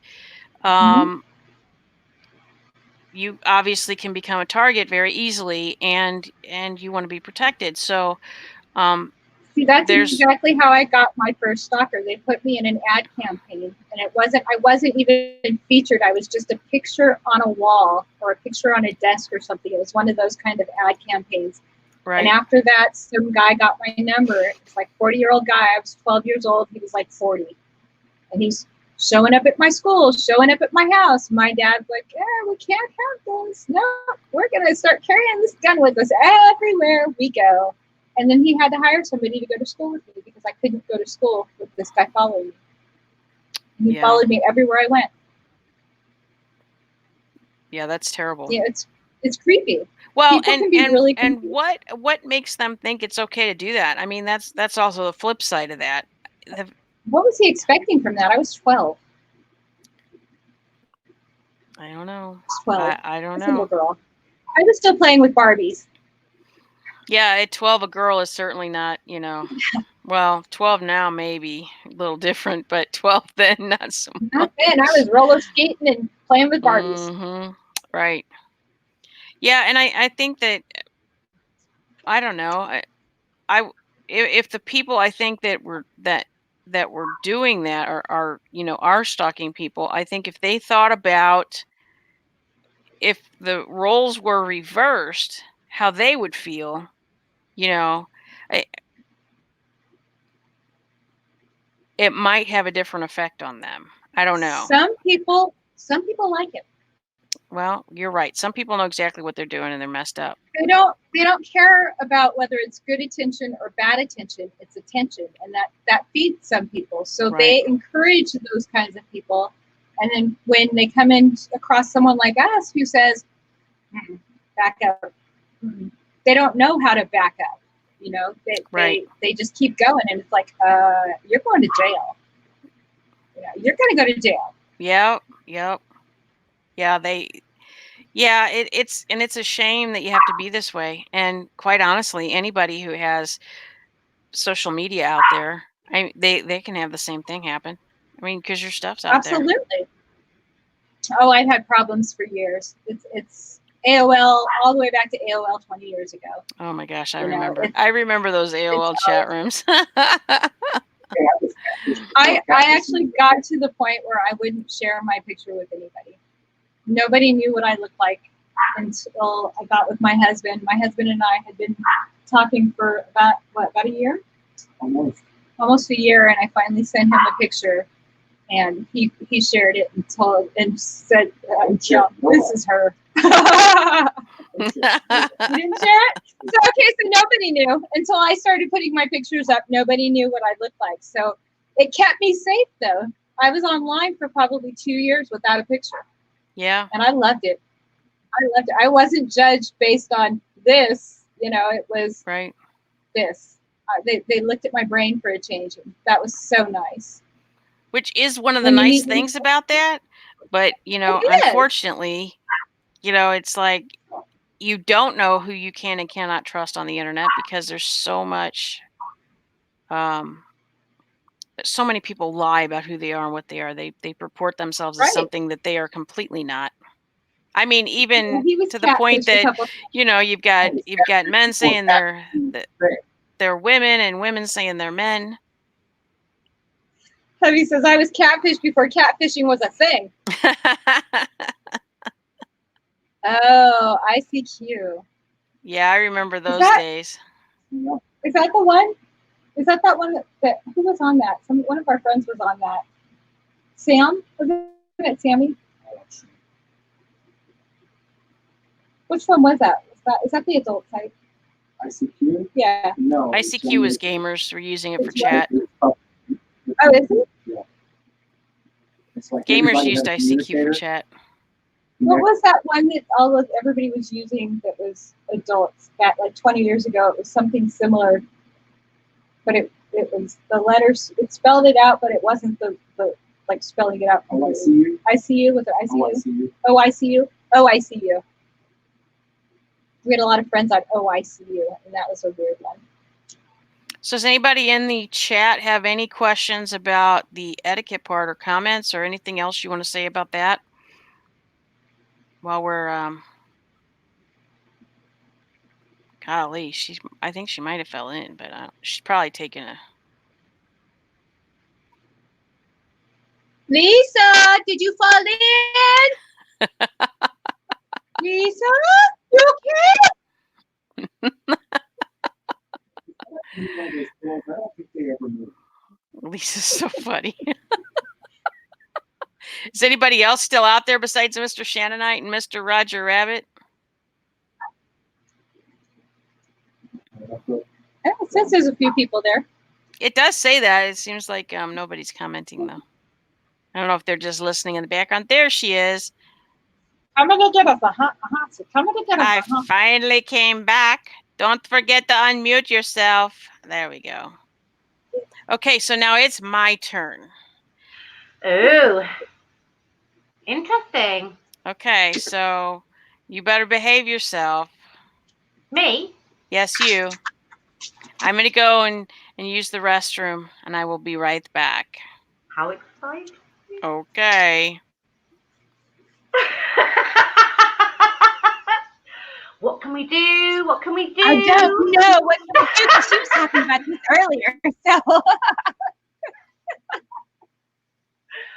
What can we do? Oh. she's probably sitting there listening to us. Can She probably she hadn't hear even us? gone to the bathroom. No, she's muted. She's muted. She's muted. She's muted. That way. She's muted. Oh, good. She can't hear anything. Let's talk So about I think her. she was going to do the freeze thing on you earlier. Do what? Freeze? My camera's freezing regularly, so we can't. Yeah, probably shouldn't do the freeze because then when I freeze, she'll think I'm faking. Oh, okay. So What can we do? let's try to do freeze. Oh, How about? babe, switch spots with me. Hang on. I'm going to become a man. What? I'm not getting that far like that. No, come on. I'm going to become a man. We're going to switch headphones. Who's that? I'm not connected. No, come on, come sit. I don't need to switch headphones. I didn't know I need to You're connect going to it. put my headphones on. I'm gonna puke. Oh, there goes the camera. Oh.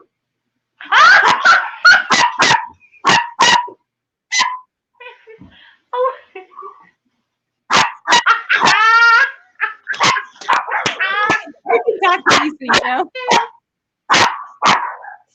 Can I do? Oh, Hey, shut up. stop.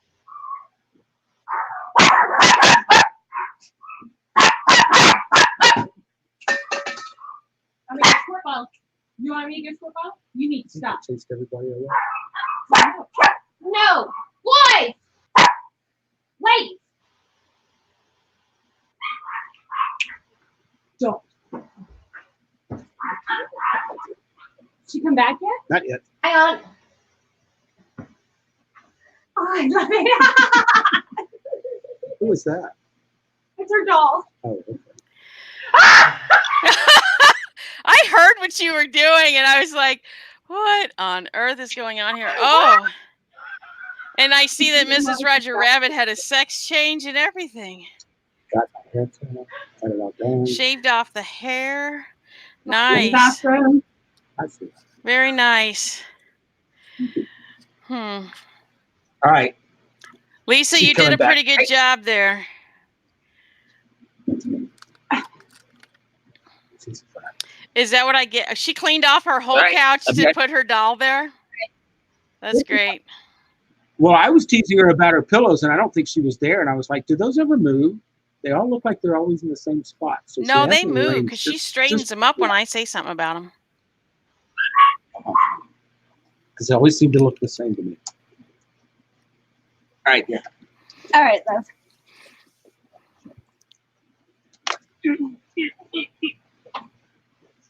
I made it, Bill. You did all that just to mess with me? Oh goodness. Just to mess with you. I figured you deserved it. As many times as I messed with Lisa? It was your turn. Okay, It was I'll your take it. turn. I'll take it. My new sweater.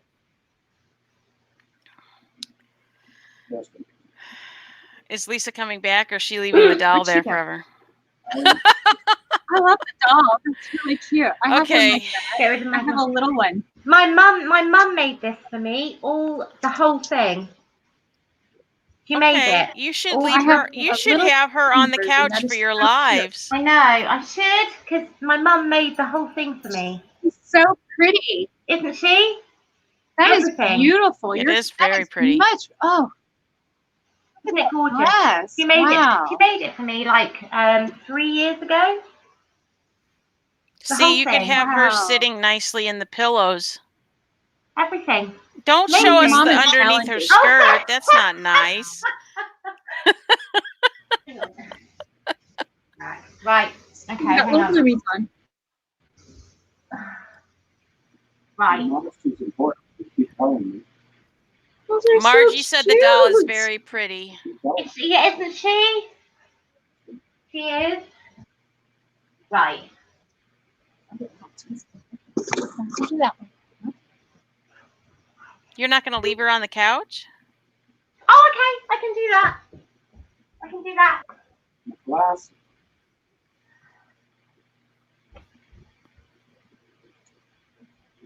Yeah. Okay.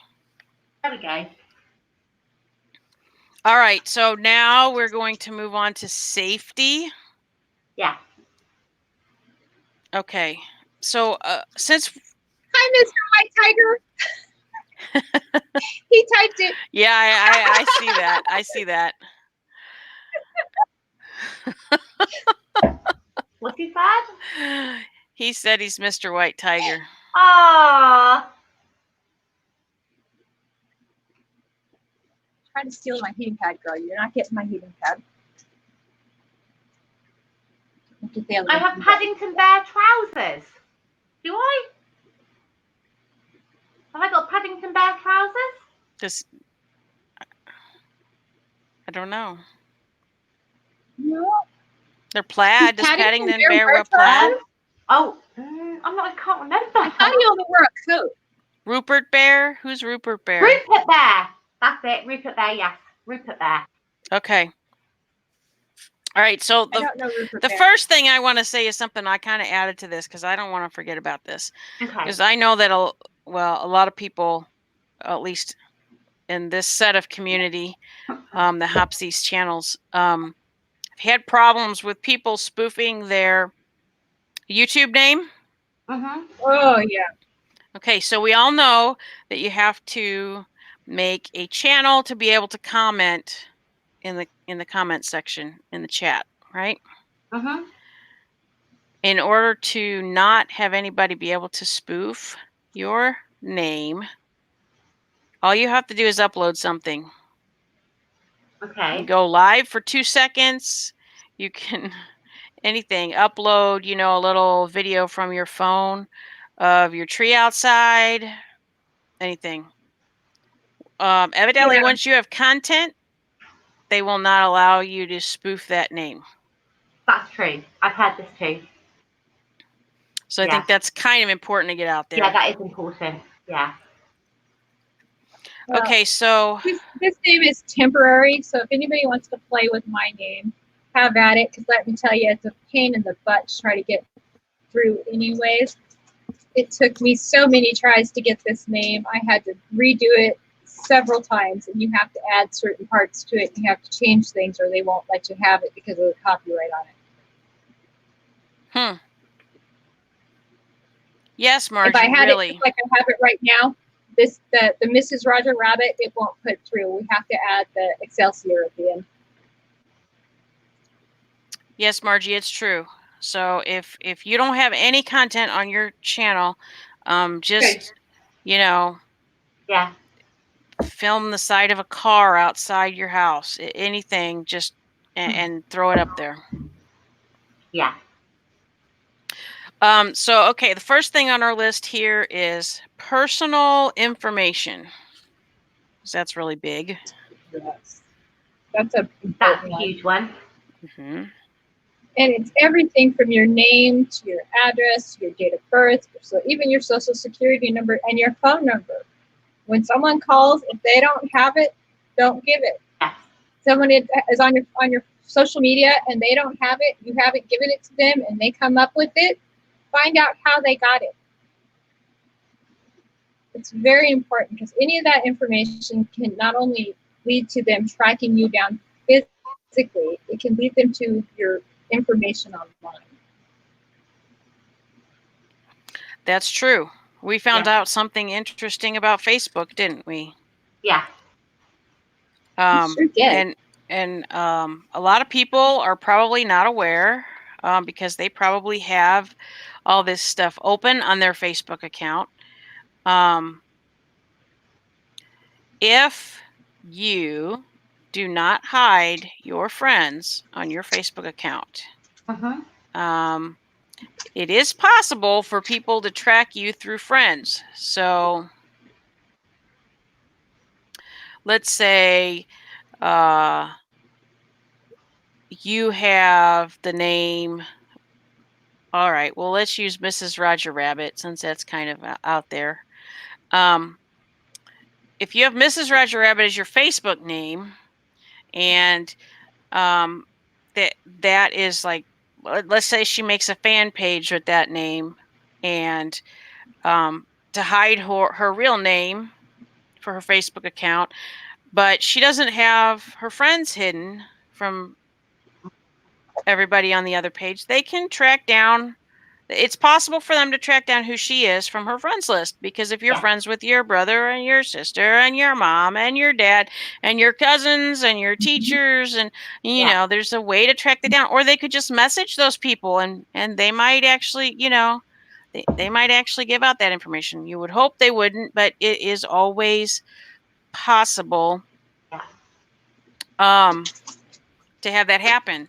So it's really important to lock down your Facebook account. And one of the things that I really want to get across on this is I do not suggest that anybody who is a YouTube creator or on YouTube in general use Facebook as a way of communicating with anybody on No. Facebook, or their fan base, or their community, or their subscribers. Do Go to not use Instagram. Facebook. Well, there's plenty Take of it to other things to Instagram. do. You Take can. it to Instagram. Facebook's too private. You've got too much private information on Facebook. Yeah. I'm using Discord. Discord. I'm gonna start doing that. I am gonna completely shut down everything, I think, and go on Discord. I think it's much. You are working it hard, girl. You are not getting the message. I like Discord. I've been using it for years. It's great. It kind of is an all-in-one kind of complete package, and you have control. I can allow people in or not allow people in as I please. Yeah. Yeah. Oh, look at that! She's posing. Yeah. Do you want to see what she wants? Yeah. What does she want? Oh, all about the mashed potatoes. Oh, bless her. Nothing to do with me. It's all about the mashed potatoes. She's beautiful. She's beautiful. That's pretty I bet fitting. she knows it. She knows she is. Oh, she sure does. Absolutely. Yeah. Absolutely. She's the diva for a reason. Oh, she's gorgeous. Okay, so I kind of went on my little Facebook rant there. No, but no, it's not a rant. It's absolutely no. Yeah. We know this. We know this. Yeah. Well, a lot of people don't take those precautions, and it's good that you put it out there. For sure. Absolutely, and yeah, and this kind of goes back to when we were talking about the YouTubers being able to kind of have this wall of security around themselves. Whatever platform they choose to use, if you want to communicate with them, you're going to have to be willing to use that platform.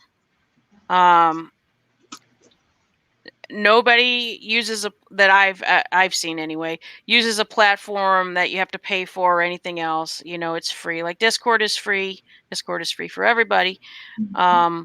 Instagram is free. I mean, I guess you could use email. Some do. I really do not suggest people use Facebook. You should have a separate email account for each of your things, though. You don't want to have your personal email being used on YouTube or Facebook or any of that. Right. You want separate stuff for that. One of the things that I've been looking into also is the necessity for YouTubers to use VPNs. Okay.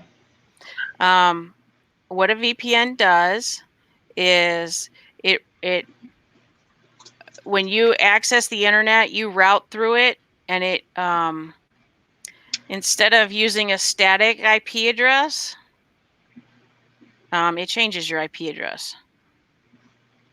Okay. So if you have hackers or stalkers that you're having issues with, a VPN is something that can seriously help you out. I know if you look at the big YouTubers, a lot of times they will be they'll have sponsored videos by a VPN because they use them, and the reason they use them is it keeps their stuff safe. Okay.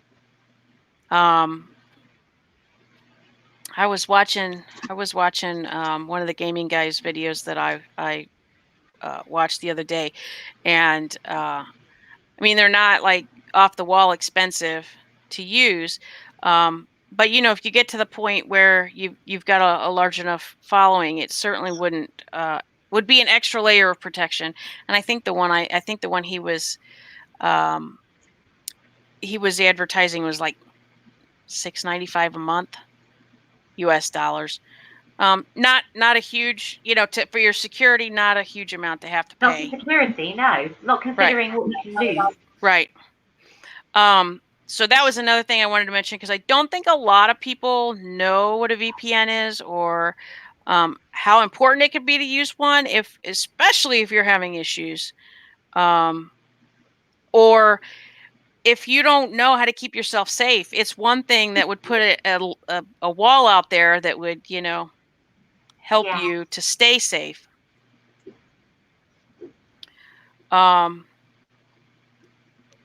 I like this comment that you put on here. Google yourself to see what you can find out. Is that information you want others having?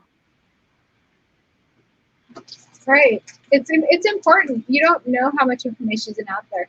When I started looking, I have my information is not on any of our bills or anything like that.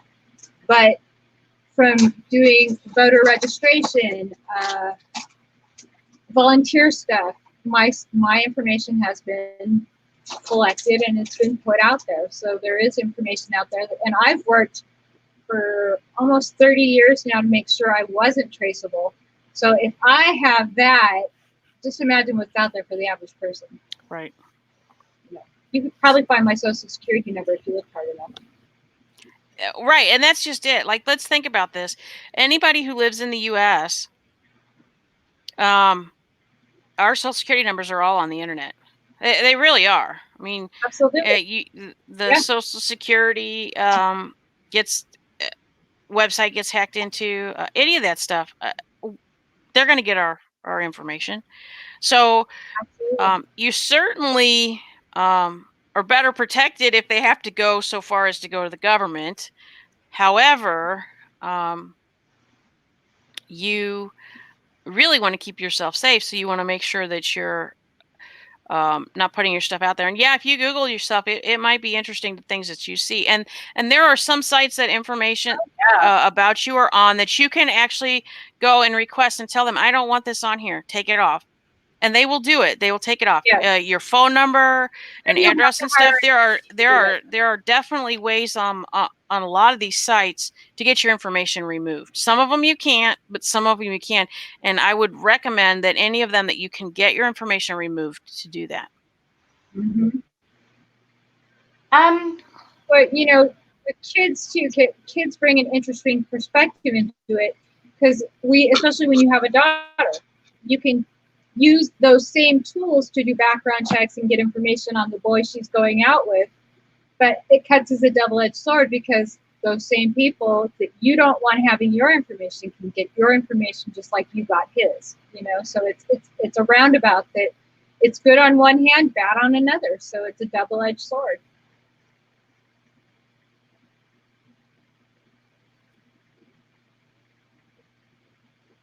What were you going to say, Lisa? Did you have a question? Or? I'm just gonna message you a sec. 1 second. Okay. 1 sec.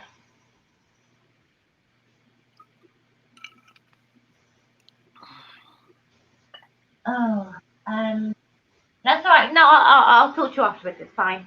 It's fine. You sure? Yeah. No, it's fine. You can message me. That's fine. No, it's fine. No, it's fine. Yeah, you've also been. Pardon? What? Hubby's comment there. As much as I am online, I had very little searchable identity. He's also been in IT in big companies. He's built networks for big companies. So he knows how to keep himself safe, because that's what he did for a living. Financial institutes, oil and gas, things like that. That's his line of work. So he has to know this stuff. So I'm probably a lot more cautious than most people because of his background. But, you know, even that, he's very cautious. He's extremely cautious going online, and you can still find information on him. Right. Lisa, are you okay? No, I'm fine. Yeah, no, I'm fine. I'm good. Sorry. Are you sure? Yes, no, I'm good. I'm good. Okay. Okay. Yeah. So then, we were social media, which we've been mentioning this whole time. If you're going to use social media for wide internet use, such as if you're a YouTuber, like, once again, make sure that you choose. I know they tell you to get your stuff out there and to get yourself known and to use all these different platforms. I myself do not think that is such a good idea. The more things that you're putting out there with your information, the more likely you are to have things happen. So I Like Mrs. Roger Rabbit said, Instagram, that's fine. You can message people, you can share pictures, you can, that's one way. And Discord. I like Discord. There's a lot of different things that you can do with Discord. But if you just need something simple, absolutely Instagram. Facebook, I would steer clear of Facebook. Yeah. YouTube is a social media platform.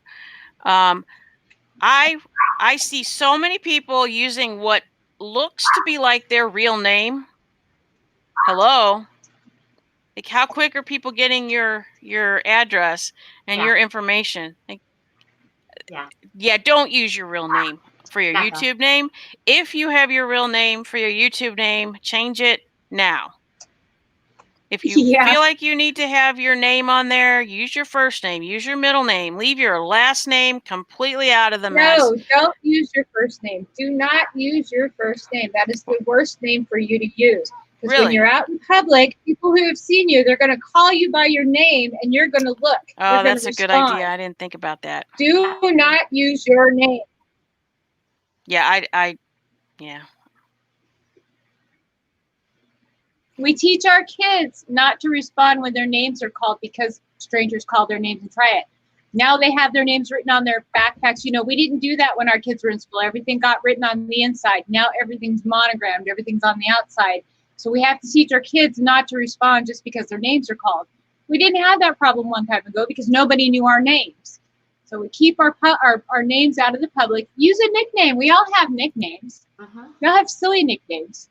But you don't want somebody calling you out when you're out at the grocery store. Someone calls your name out, you're going to turn and respond. And that's just a second of hesitation or a second of distraction long enough for you to be snatched. It's a dangerous spot to put yourself in.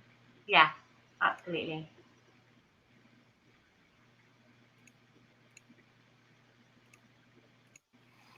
Goodness. She's cuddly right now. I don't know what her deal is. I take that back then. Don't use your first name. Take your name completely off your YouTube. But I've got my name. That's my name.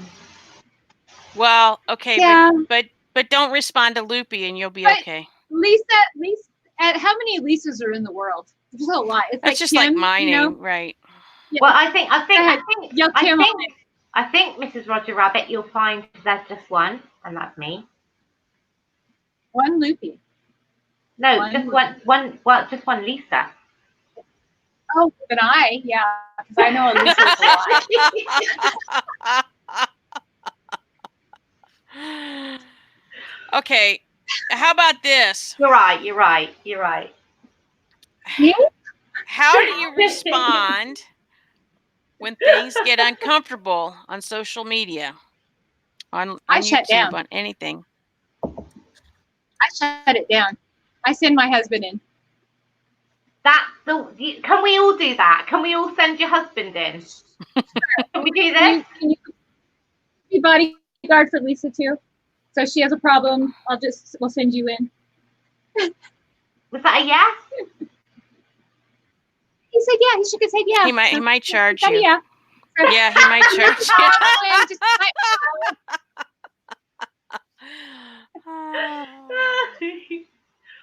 Amazing. Goodness, this girl is amazing right now.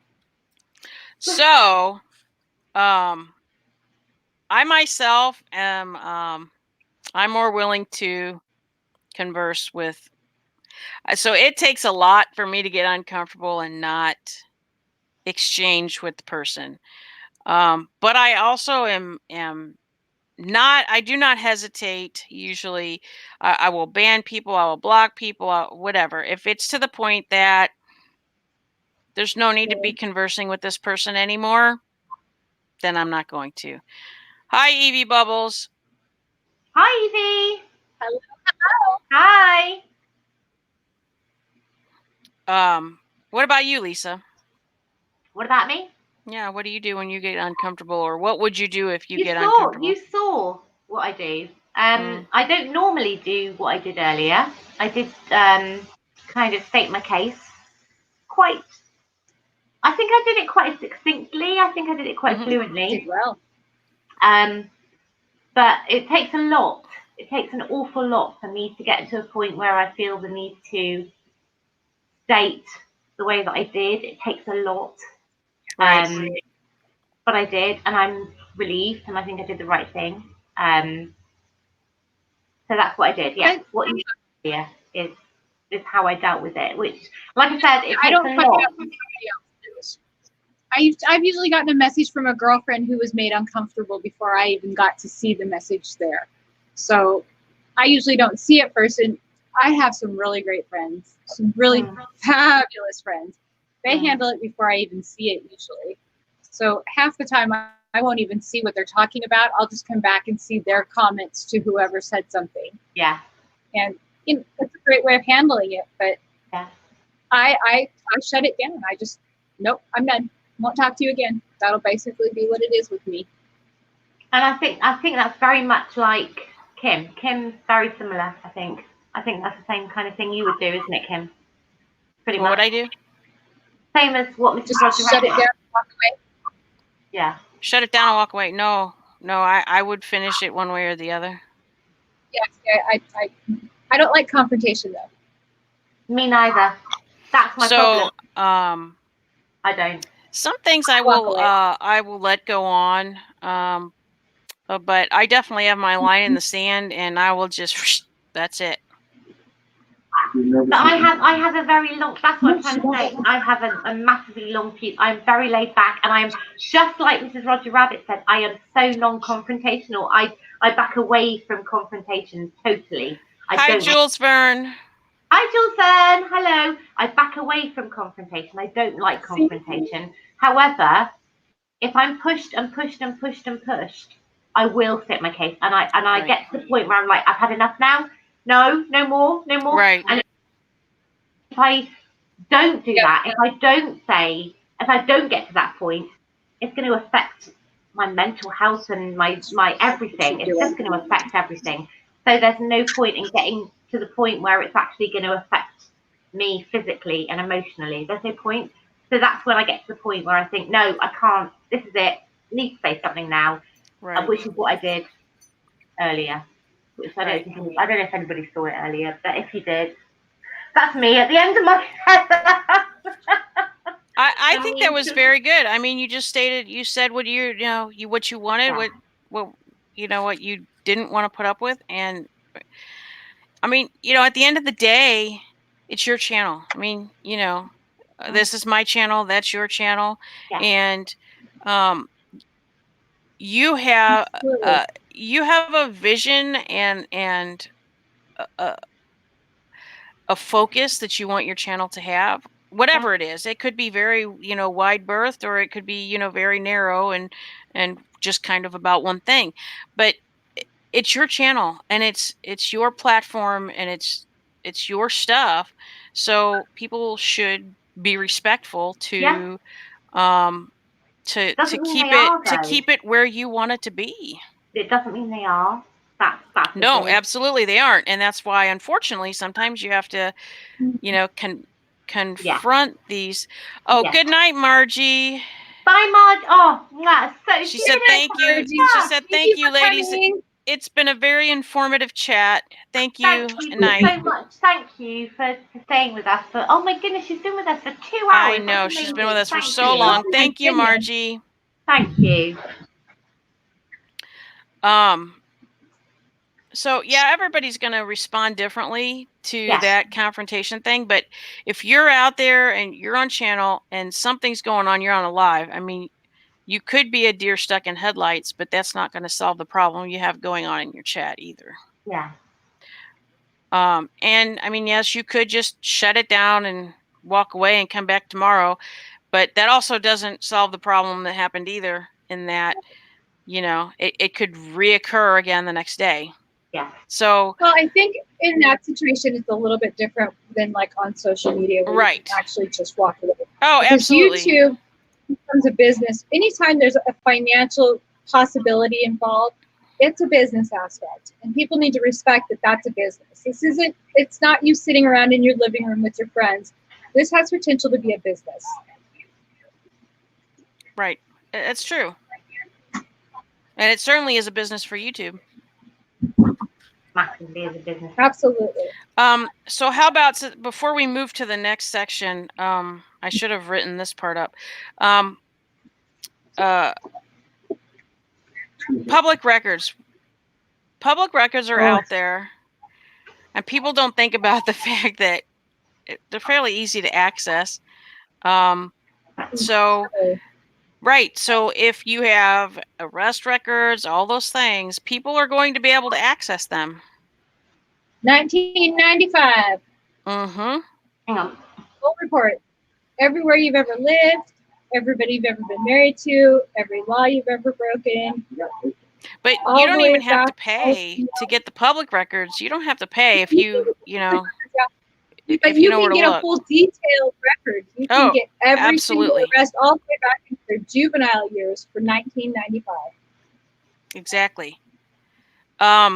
So along those lines too, I did write this down, and I don't think we mentioned it, but passwords, creating and making your passwords. Yeah. So,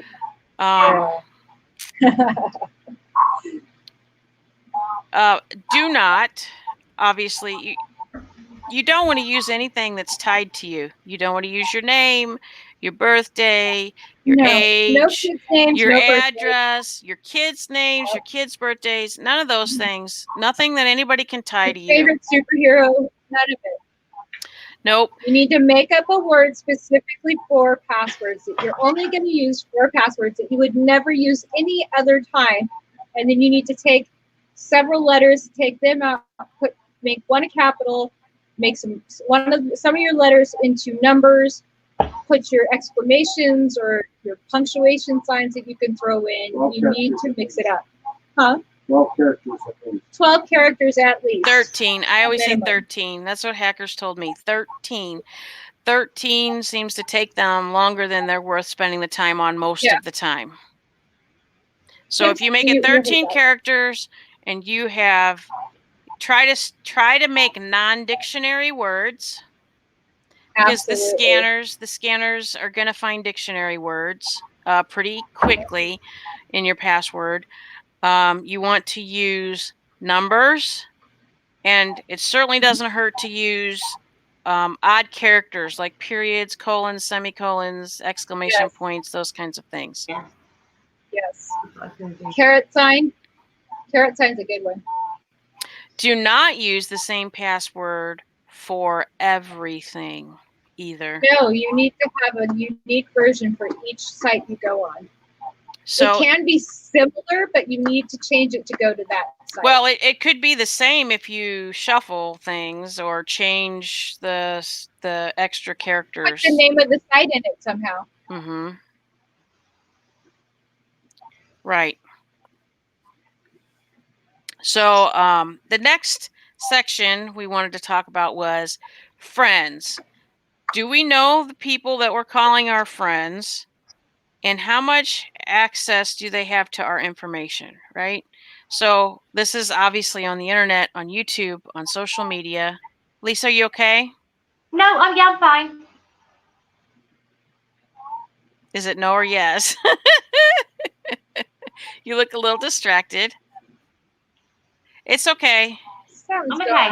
It'll be fine. Yeah. No, it's something else. It's something else. It's fine. It's fine. Do you need to message me? Message me. It's fine. Okay. I can look at it, while you guys are one of you are talking. Okay. So when you make friends on the internet, I mean, let's face it, even when you go down to the bar down the street every day for a year straight, and you meet the same 5 people every day, you guys sit down, have a drink, and you don't really know everything about that person. You also don't know a whole lot. You know a whole lot less about the people on the internet most of the time. Absolutely. Especially if you're right, and especially if your only interaction with them is typing. Or the people that are they only respond to certain posts you post. They don't reach out to you any other time. or they only reach out to you when there's drama going on. They want to tell you about Right. somebody else or something, right? I mean, these are not friends. And then I think too that a lot of people who are in a YouTuber's community, they have a perception, okay, because they're seeing you on screen all the time, and you might be saying hi because you see their hello and you're interacting with what they're typing, right? They perceive some sort of friendship between the two of you. um, that's kind of a misconception, because from the vantage point of the YouTuber, all you're seeing is text on a screen, and you don't know the person that's behind there. You're not seeing that person, you're not hearing their voice, the inflections in their voice or anything. Absolutely. All you're doing is seeing what they're typing, and maybe the only thing you know about them is they have 3 dogs, and they live out in the country, and they hate the hot weather, but Mhm. these are like, you could find that out in 5 minutes just walking around your neighborhood and meeting a new neighbor. Absolutely. You have to qualify it with something. And if you're a friend, I would leave my child with you and I would take you home for dinner with my parents. If you're not a friend, I wouldn't do any of those things. And I wouldn't call you a friend if I wouldn't do any of those things. So if you're a friend for me, you have to pass that layer there. And I think that's very common for mothers. We have that child protection thing. So it gives us a layer of protection because we're going to protect our kids before we protect ourselves. Right. So, when we go through life, we learn to ask ourselves, would I let this person around my child? Okay, if I wouldn't let this person around my child, why am I letting them around me? And we need to ask ourselves those questions. Exactly. Those are integral questions, and you have to, if you're not applying those questions to every interaction you have with somebody, and you're just saying, hey, this is my friends, we're all cool, come on in, and you don't think about, well, how well do I know these people? Could I leave them alone with my child? You're not really keeping yourself or anybody else safe at that point. Right. You're right. And I think that people, for instance, people in the chat seeing the YouTuber and thinking, "Oh, we're best friends," blah blah, and then the YouTuber doesn't see them that way, because they know very little about that person, and they've had no interaction outside the confines of their live chat, maybe, and maybe a few comments on videos. Um,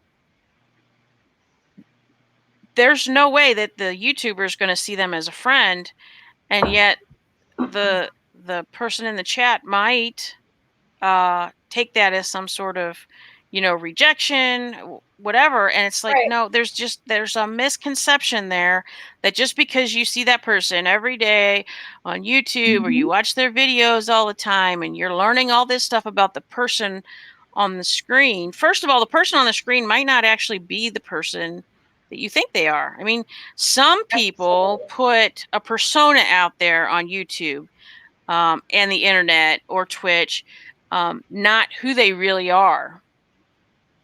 And so you might be in love with, think you're best friends with somebody who doesn't even exist. Can I just say, I'm actually a 92-year-old man. Oh my gosh. There we go, you see? Really? You Yes, are I'm a awesome. 92-year-old You are man. awesome with your overlay Wow. there, then, Thanks. Lisa. Holy That is cow. amazing. You look fabulous. I know, right? Oh my gosh. Wowie kazowie. But you see, you never know. My husband and I talked on the phone every day, several times a day, for hours a day. And we had $1,000 a month phone bills when we were first getting together. And even after talking every day on the phone for a year, when he came to town, I was still nervous. I was still scared. My daughter was sent to my aunt's it was just going to be me there, and my ex-boyfriend was coming home shortly after he got there, so that if he was one of those creepers, my ex-boyfriend was going to get him before he got me. So Oh, I protect myself. You have to. Oh, you absolutely, You have to, unfortunately. for sure. Unfortunately. Okay, so so we kind of talked about do we really know these people and that whole trust issue, but how much access do they have to our information, right? So what information do you have out there on social media that they can track down?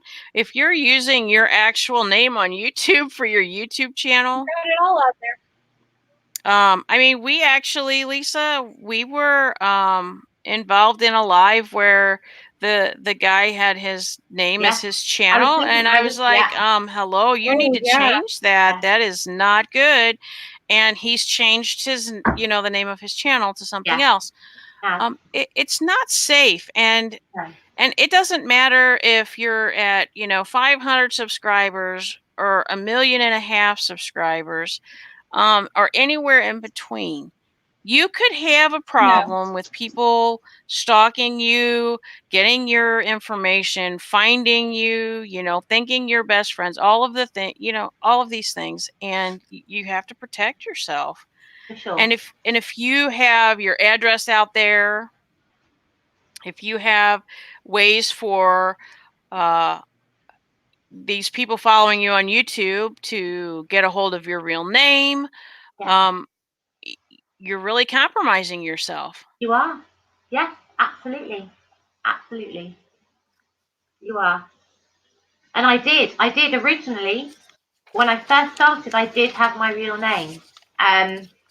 But you do kind of realize actually that's probably not, although to be fair, my real name is a very common name. It's not something you could just find out, but it's still not good. It's still not good. There's still Right. certain aspects you can find out about just from the name. Okay. So now we're to kind of we've kind of brushed on this a little bit, stalking and other things that we normally wouldn't allow in our homes. So how do you deal with people who make you uncomfortable? Well, I did that earlier as well, didn't I? Okay, but Yeah. so if we're comparing this to what we allow in our house, right? Because let's face it, we are sitting in our houses. We are, yeah. I'm right here. This is my lounge. Right. And you're in England, and I'm in the US, and Mrs. Roger Rabbit's in the US, and But we're still inviting people into our homes. right. Wherever we Right. are, We're here in our people. safe space. We're here in our safe space. Yeah. And we're allowing people in, and we're allowing people to see us while we're in our safe space. Yeah. And now, one way you protect yourself bringing people into your space like this is never show the front of your house. Right. Never. Right. Never, Right. ever show the front of your house. Well, not only that, if you're filming while you're driving down the road, like, don't ever start it when you leave your house, and don't just end it, when you arrive, like, when you get out on the main highway, up at or something. Don't. Maybe when you get out on the main highway, I was like, I'm not going to give you my address, but I'm going to drive right to my front door. Well, here's the thing, right? I've done all of this.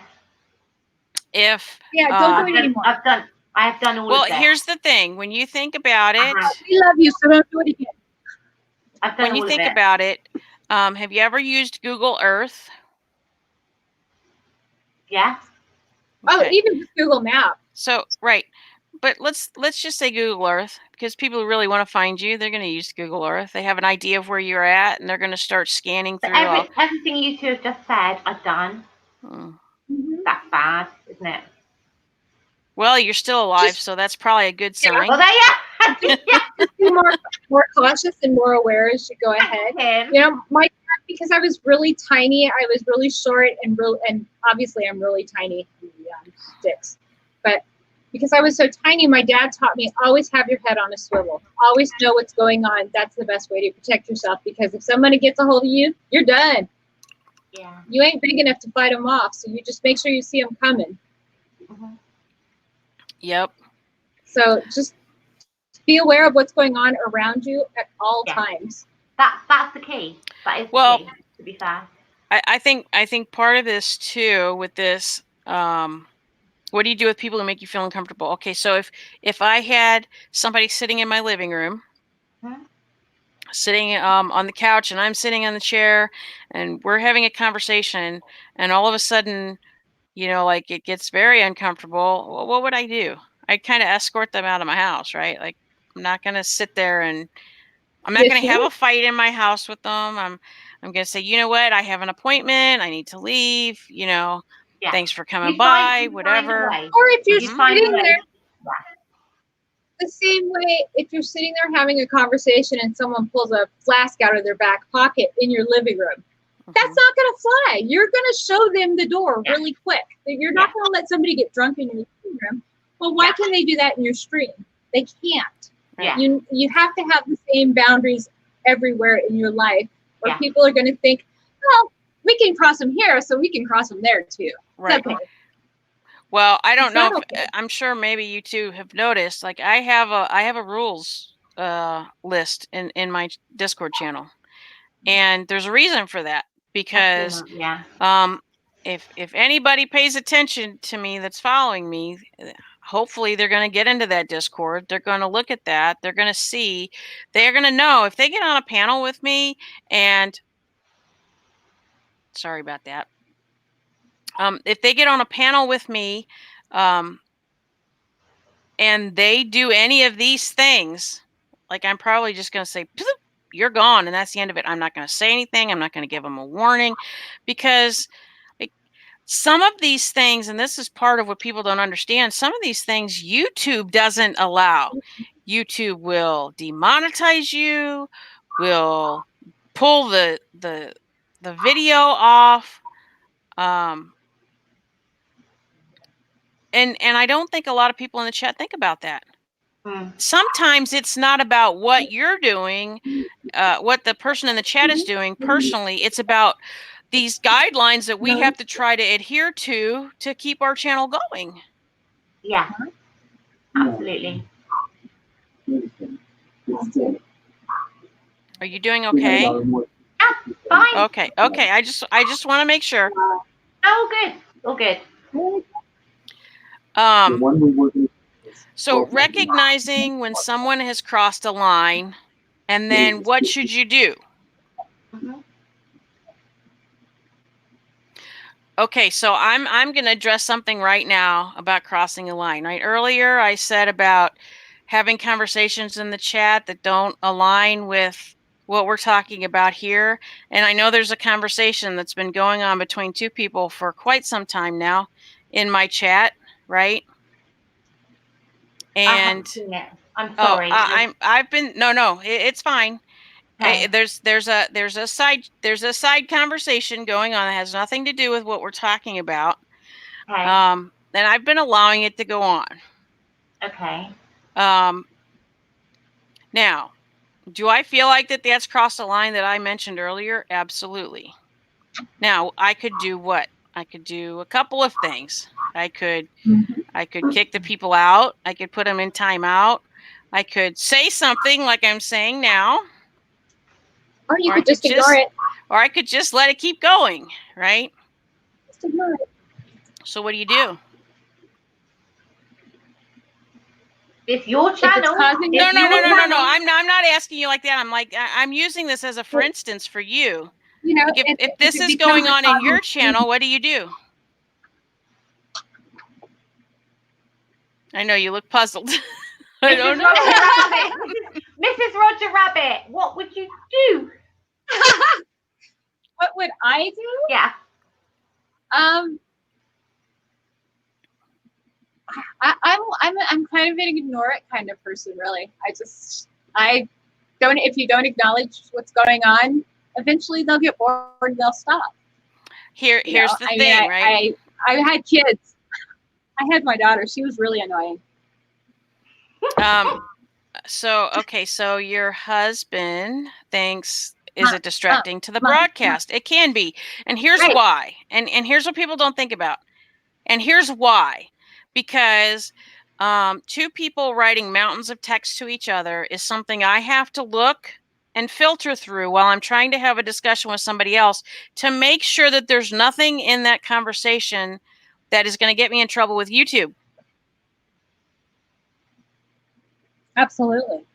Why should I have to do that when at the very beginning we already had a discussion about how people should behave in other people's channels and chats and why certain things happen, because YouTubers cannot possibly see everything that's going on in the chat.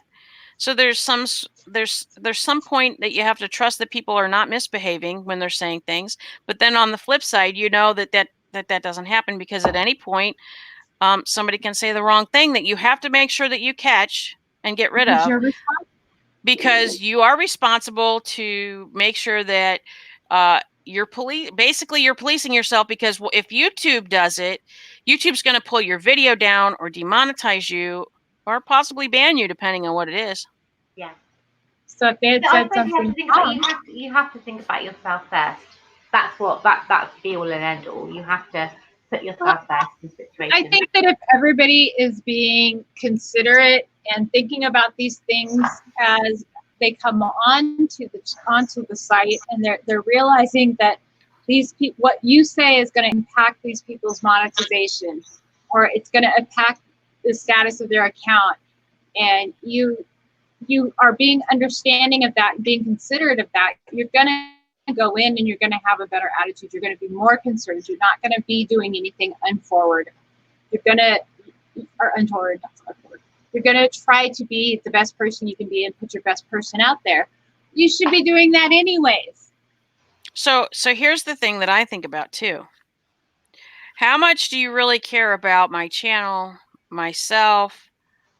Sorry, I had to show that comment. I missed that. I'll put it up on the screen here, and then we'll discuss it after I finish my thought here.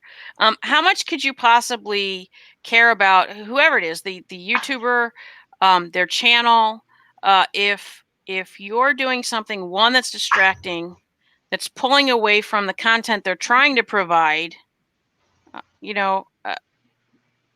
do you really belong there? I don't know. I mean, Yeah. I don't know. You have to think about that sometimes. Right. So Evie Bubble says, I'm a bit scared to put content on my channel because of fear of trolls. Okay, then don't ever put anything on, because you will get trolls. You're going to have to deal with them. Yeah, You have to have a plan. You have to know exactly how you're going to deal with them, and that's the end of it. I've been caught. I don't know if you were around, Kim, when I got trolls, huge amount of trolls. Yep. On my channel. Yep. You shut and down. I'll be honest, I cried. I cried my eyes out. I thought I'd never come back on YouTube. It was horrible. It was horrible. You can't let them get to you. You absolutely cannot let them get to you. That's the thing. And do you know what I did? I don't know if you remember, Kim. That I left. I was crying, and I went, "That's it. I can't cope anymore." Yep. Get off. Because I was messaging you as soon as you did that. That's right. Yes. Oh yes. Now Right. yeah. And I switched. That's the night we went into Discord, right? Within an hour, I came back and I went, do you know what? I'm not going to let them get. This is not happening. I am not going to let them get me. I am going to carry on. I'm going to continue, and that's it. I am not going to let these horrible, nasty idiots win, and that's what I did. So I came back. It was within an hour, I think. It was like half an hour to an hour later that I came back. I thought I had a massive cry. I had a proper good cry. I did do that, but then I thought, you know what? This is ridiculous. I'm getting upset over people I don't know, who don't know me, that have no interest in me, have no interest in anybody else here. Why am I letting them get to me? And I came straight back, got on with it, and that was it. It was done. It was over, and I've come back. So now I think we have to get past You that. can't let them win. Yeah, but I came back. But you're always, there's no point saying I don't want to get trolls. You will. Everybody that has a channel is going to, even if So it's so here's the thing. I think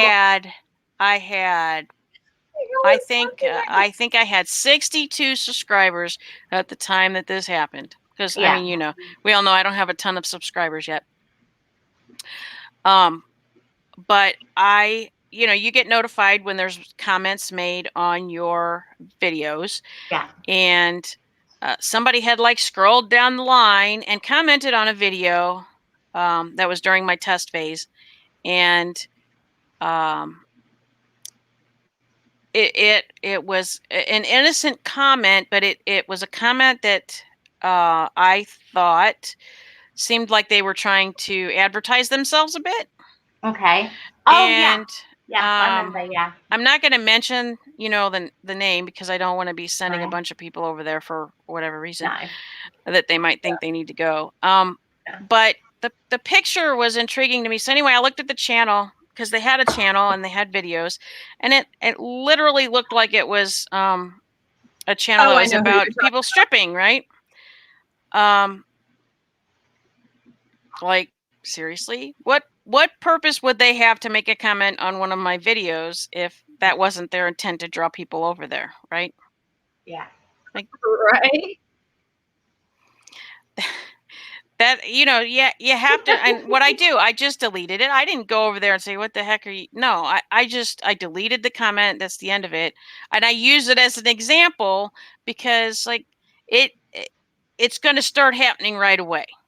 Yeah. Somebody's going to find you Mhm. and they're going to, you know, make a comment because they can, or they're going to troll your chat, or they're going to get their friends to come and troll your chat. Or you're going to and go you on just a have to- live and somebody's going to take your name in StreamYards and put Mhm. something nasty up. Mhm. Yeah.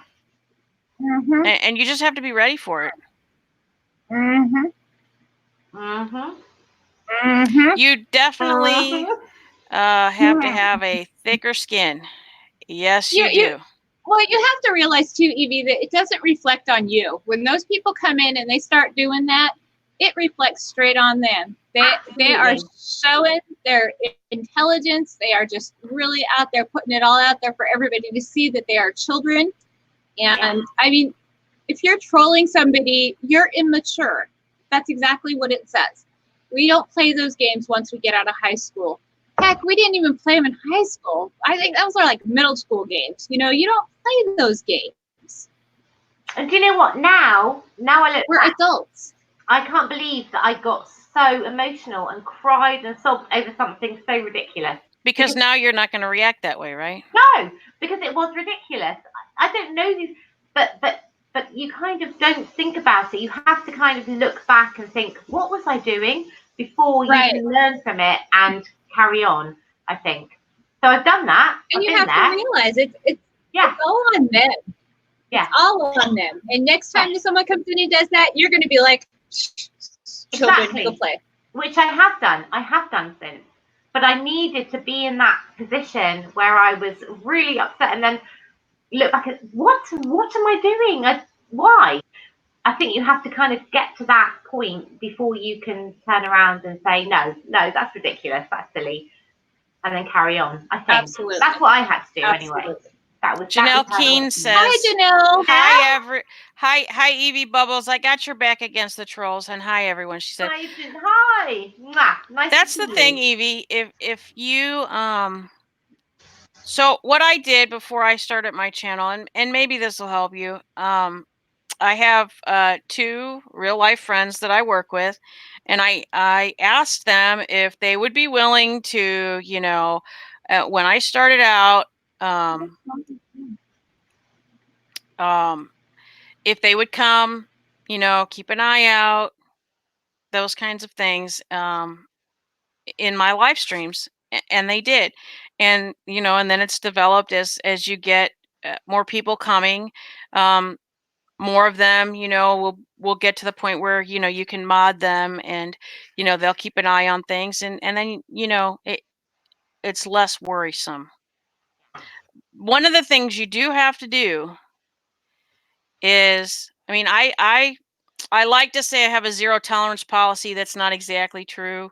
I do let people bend things sometimes. It depends on how giving I am at the time.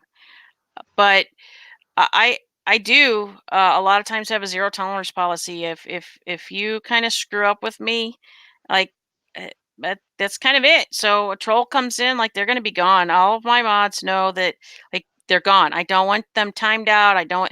They come in a troll, like they're done. I don't want to see them again. Yeah. Because I'm not gonna give them a platform to, come and mess with anybody. Because honestly, they're not gonna get to me, but they're probably gonna get to other people in the chat, and I don't want that. Exactly. But if you have a plan on how to deal with them and know that you're gonna get them, it will make it easier for you to handle it once it happens. Because you're Yeah. kind of And that's why watching, you have you're kind good of watching out for it all the time, and that helps. It helps a lot.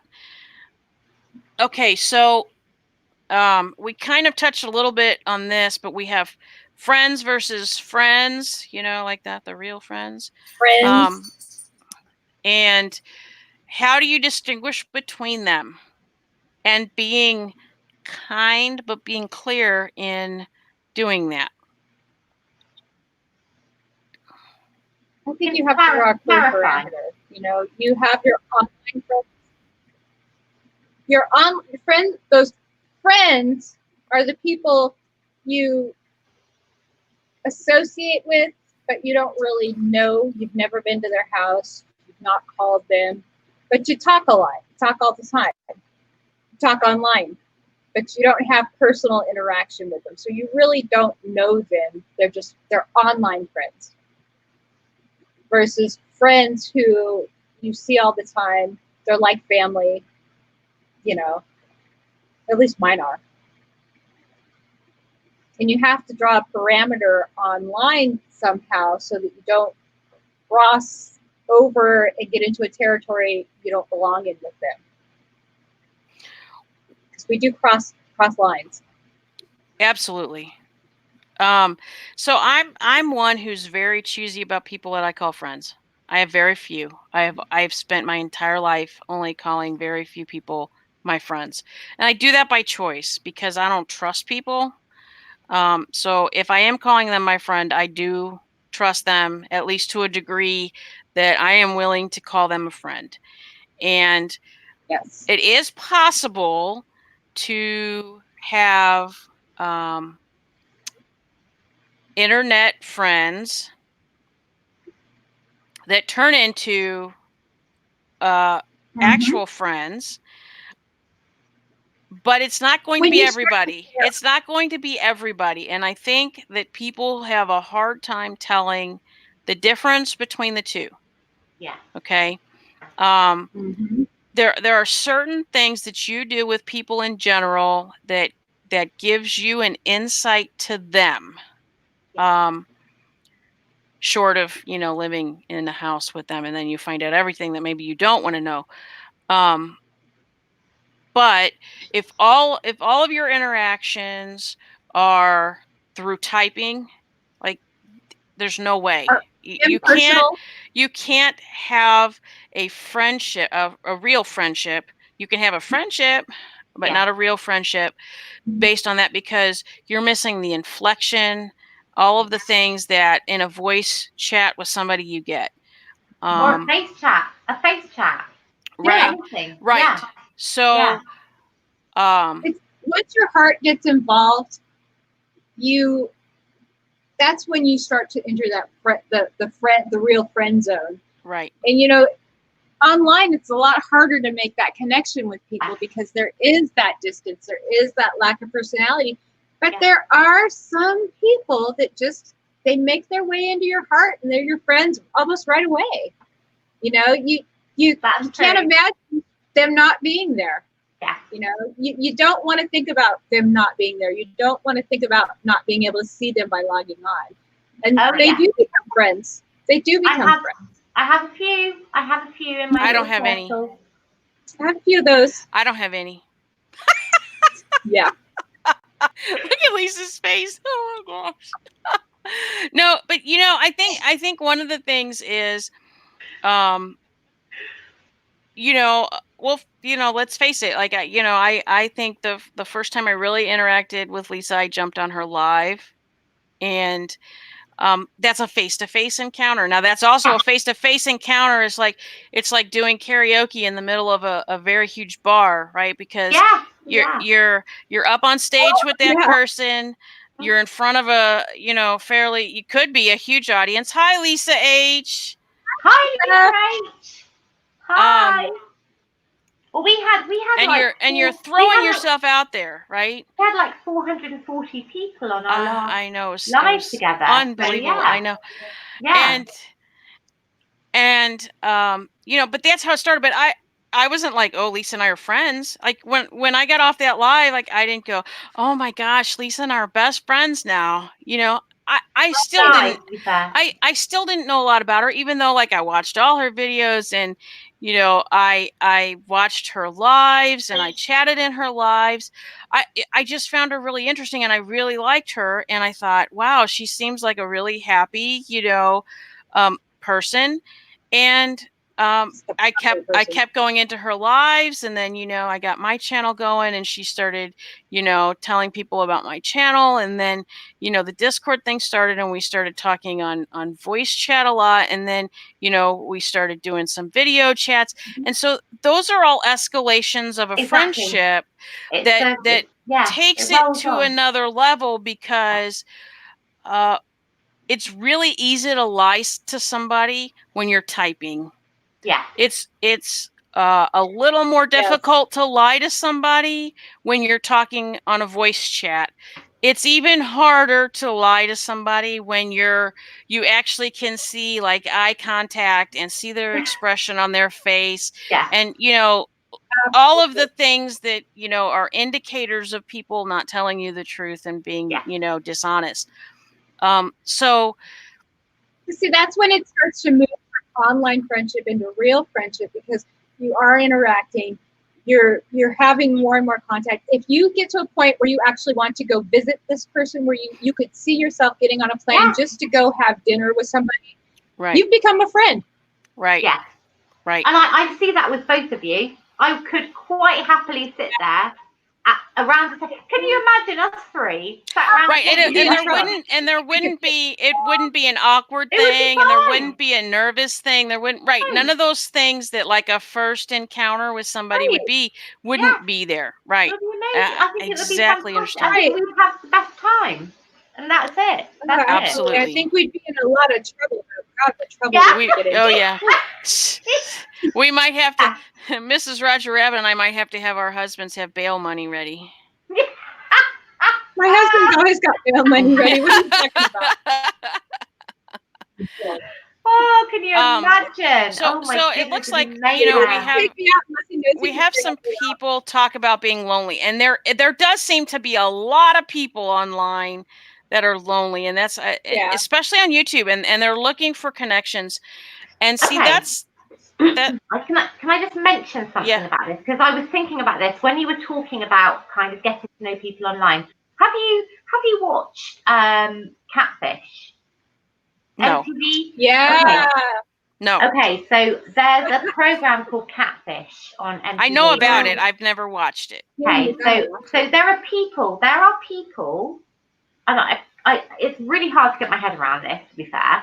There are people that have relationships, like online relationships, for 5 years with people that they have never set eyes on, and they're trying to Skype them, they're trying to get hold of, and they are literally just on the internet typing for 5 years, and they are in love, and yet they're trying to Skype and they're trying to see them what's happening, and I'm thinking, 5 years without actually having any facial contact, just typing. And it turns out that the people that they're talking to are nothing. They're not the people they think. In fact, sometimes they're a completely different sex. They're older, they're different, all sorts of people that they've been talking to for 5 years, but because they're just online and typing, they don't know this. I find it so weird. I find it so hard to get my head around. Is that not weird? Is it just me? We should get Hubby in here talking about his catfish stories. Unfortunately, it's quite common. Yeah, for a long time. No. Why would somebody wait for 5 years without having actually had any contact or any, not even seeing them like on a like this, like you and I are talking? They can't even do that. They wouldn't even do that for 5 years. So, okay, so some people are, I mean, we find this when you're trying to get people in your life, right? Like, people don't want to show themselves. They don't want their voice heard. They're nervous. They're scared. I actually had a conversation with one of the people in our community that has joined my Discord. She was all nervous, and she told me that she oftentimes would like to comment or jump into a live actually and make comments because she has something to add to it, but she is too afraid to, and I think a lot of people are that way. Kim, But that's very different to what I'm saying, which is no. People are in relationships. No. They're in a relationship. I understand that. But I think that Okay. I think that people, there are those kinds of people in those relationships. They're still afraid to show themselves. They're still, like they're. I don't know how you could be in love with somebody that, like all you're doing is typing to for 5 years. I don't understand that myself. I could see how it's possible for those things to happen. Because they're being catfished. That's why. Because they're not who they say they are. That's the reason. Right, but the people on the other side are kind of allowing it to happen to them. Yes, they are. So, yeah, that's what I'm saying. Is that I don't understand why people are putting themselves in a situation where what was that? What? That hand thing going on. Is that your hand? Did you? No, it's a somebody cough. just. She coughed. No. Somebody just put a hand up above your head, Kim. I don't know. Is your husband over there? There was a hand above your head. Somebody put a hand over your head. Then. I'm gonna have to replay Lisa. this. Hang on. Okay. So I want to go back to this. These people that are looking for that are lonely. You were scratching your eye, and she saw a hand over your head. What was that? You were scratching your eye. That's what it was. You went like this. Oh, I was like this. And it looked like there was hand coming out of nowhere on your head. God, Lisa. No, you have to rewind that and go look at it because it was hilarious. That was so weird. Okay. We'll have to look at it later. So good. Oh my gosh, we are such a mess.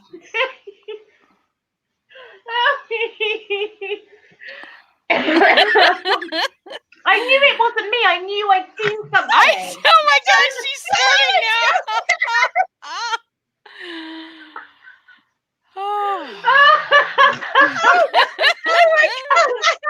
Oh my goodness. I knew it. I thought that was so weird. That was so weird.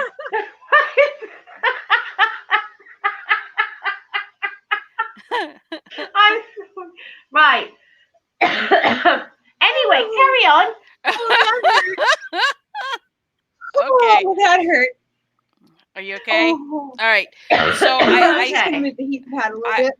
the people that are feeling lonely, that are looking for people to converse with and stuff. See, that's one of the things that I like about Discord, right? I can provide an area for people to go into. They can voice chat. You can actually private video chat people. You can have text chat. and it could be a safe environment. Obviously, there's times that people are going to come in that we'll have to get rid of, but for the most part, like, you know, it's a nice place for people to be able to come together and talk, and they could, you know, have separate conversations, whatever. I just think that people need to be a little more careful about how they go about doing that. I agree. I just, I kind of despair sometimes Oh, about people's naivety at things. Which Right. I know I am naive. I know I am naive about certain things, but there are also certain things I'm not naive about, and that I Right. would not accept, and that I would not put up with. So there is a certain amount Absolutely. of naivety, but not to the point where you're conversing with someone and thinking you're in a relationship for Right. 5 years and you've never actually seen that person. So so there is always a certain amount of naivety, and that's not a bad thing. Right. But you know, it Yeah. does have levels. It does have levels, and you need to kind of make sure you don't get. Honestly, it's one of the things my husband loves most about me. What? My naivety. I said that earlier. It's one of his favorite things about me. He loves that I'm just a little sweet. A little what? He loves that I'm just a little bit sweet. I'm a little naive. I'm a little sweet. I'm not the girl who's going to think the worst. Yeah. I'm always going to be looking for that silver lining, and he knows that. And he knows somebody's going to say something, and I'm going to look at him and go, "What? What does this mean?" And he gets it so often. He just thinks it's funny. We're so similar. We are very much alike. We are very And that alike. is so not me, because I'm It the is one me, going. though. I'm going. There's an ulterior motive there. That is me. That is me. Right? I am so similar to that. Seriously. Oh my goodness.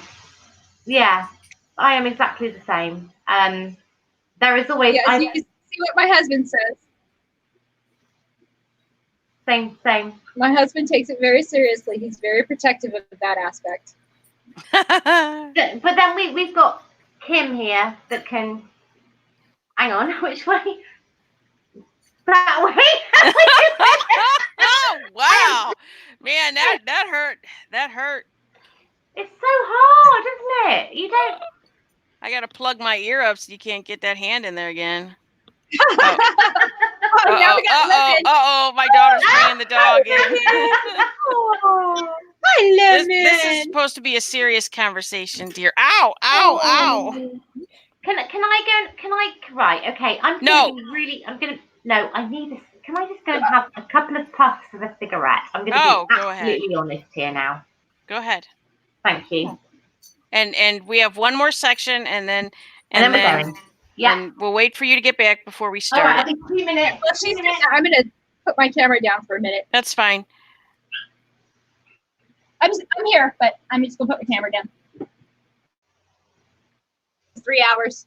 That's fine. No big deal. Okay. So Jules Verne said what? Yeah. No. Oh yeah, the grapes. Yeah, but you're gonna have to put a couple in the refrigerator of the other kind.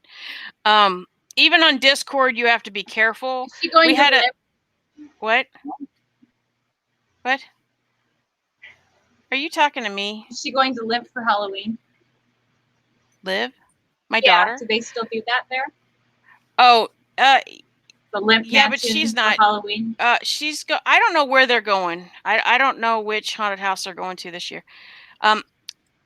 Anyway, Jules Verne said, even on Discord, you have to be careful. We had a meetup in my state in a community, and one of the people took our picture without us knowing and posted it on the internet. Okay, so but that has nothing to do with Discord. It has to do with the people. So having a meetup is a totally different thing. If you're going to meet up with you people, have to be considerate when you go to places like that. You have okay. So I mean, short of them signing a waiver that they're not going to take pictures of you and post them on the internet, like, yeah, you're gonna have. See, it used to be the opposite. It used to be the opposite. You couldn't post a picture you took at a public event unless you had signed permission from that person. Except for now, if you're in a public area, you can. Yeah. If it's a private setting where you, at least I know here it is. Now it could be different places.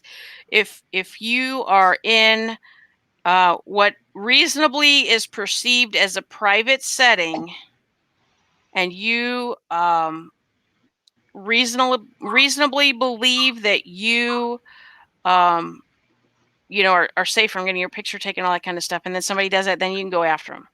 So for instance, you have a right to respond. Right. So if, for instance, somebody planted a camera in your home and was snapping pictures on that camera while you were in your home, like Or your hotel room. absolutely, you have the right public to space. believing that you're, private in your home Or or somebody else's house, or, that's why, like, these people that are putting cameras in bathrooms is, like, such a bad thing. You met in a park. A park is typically considered a public place. So, Absolutely. yeah. Now, if you met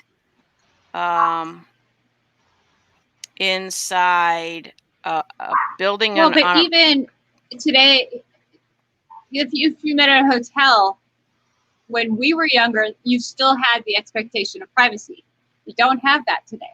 In a hotel room, you would. Or in... Somewhat. True. But there are cameras in those rooms. Yes, there are. There are surveillance cameras in those rooms. How do we have the footage of the shooter in Vegas? We don't. We do. No, we don't.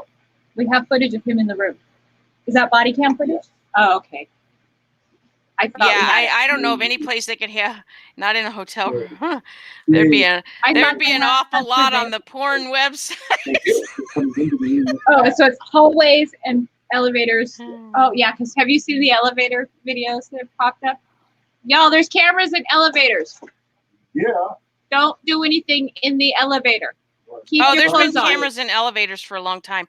So Evie Bubble says, I hate the cameras linked up to the internet as people can hack into the camera. Okay, first of all, for people to hack into your camera, they have to have hacked into your internet, first of all. And second of all, honestly, all it takes is a sticky note to hang over your camera and they're not getting anything. Yeah. They actually make covers for them now that fit right over the lens. So you as a matter of fact, the one I'm going to order for the channel has a flip thing for it. Because yes, it is one of the companies that my husband was dealing with gave us one. Oh, it is the company you work for? I should send you one of theirs and see if I can get him to bring me an extra. Does anybody else find that doll a little creepy just sitting there on the couch looking at us? I think it's pretty. No, I like it. Especially with that the sweet home pillow, it just makes it so inviting. I was just kidding. I was thinking of... There needs to be a cat sitting on behind the... Oh my gosh, she's typing in the chat. Lisa's typing in the chat. His eyes are watering. Oh, yeah. You have to be able to understand his typos.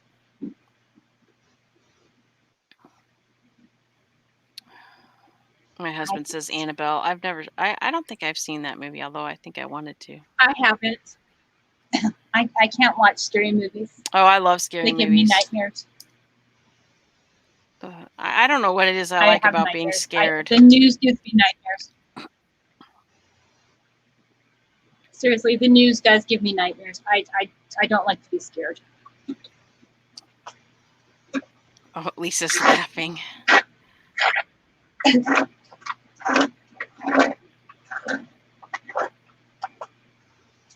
So while we're on this little smoke break, anybody else have any questions?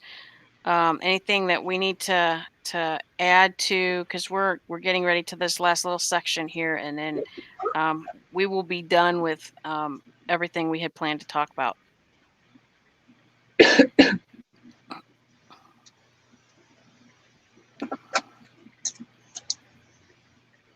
We've had a steady stream of people, I will say, in here.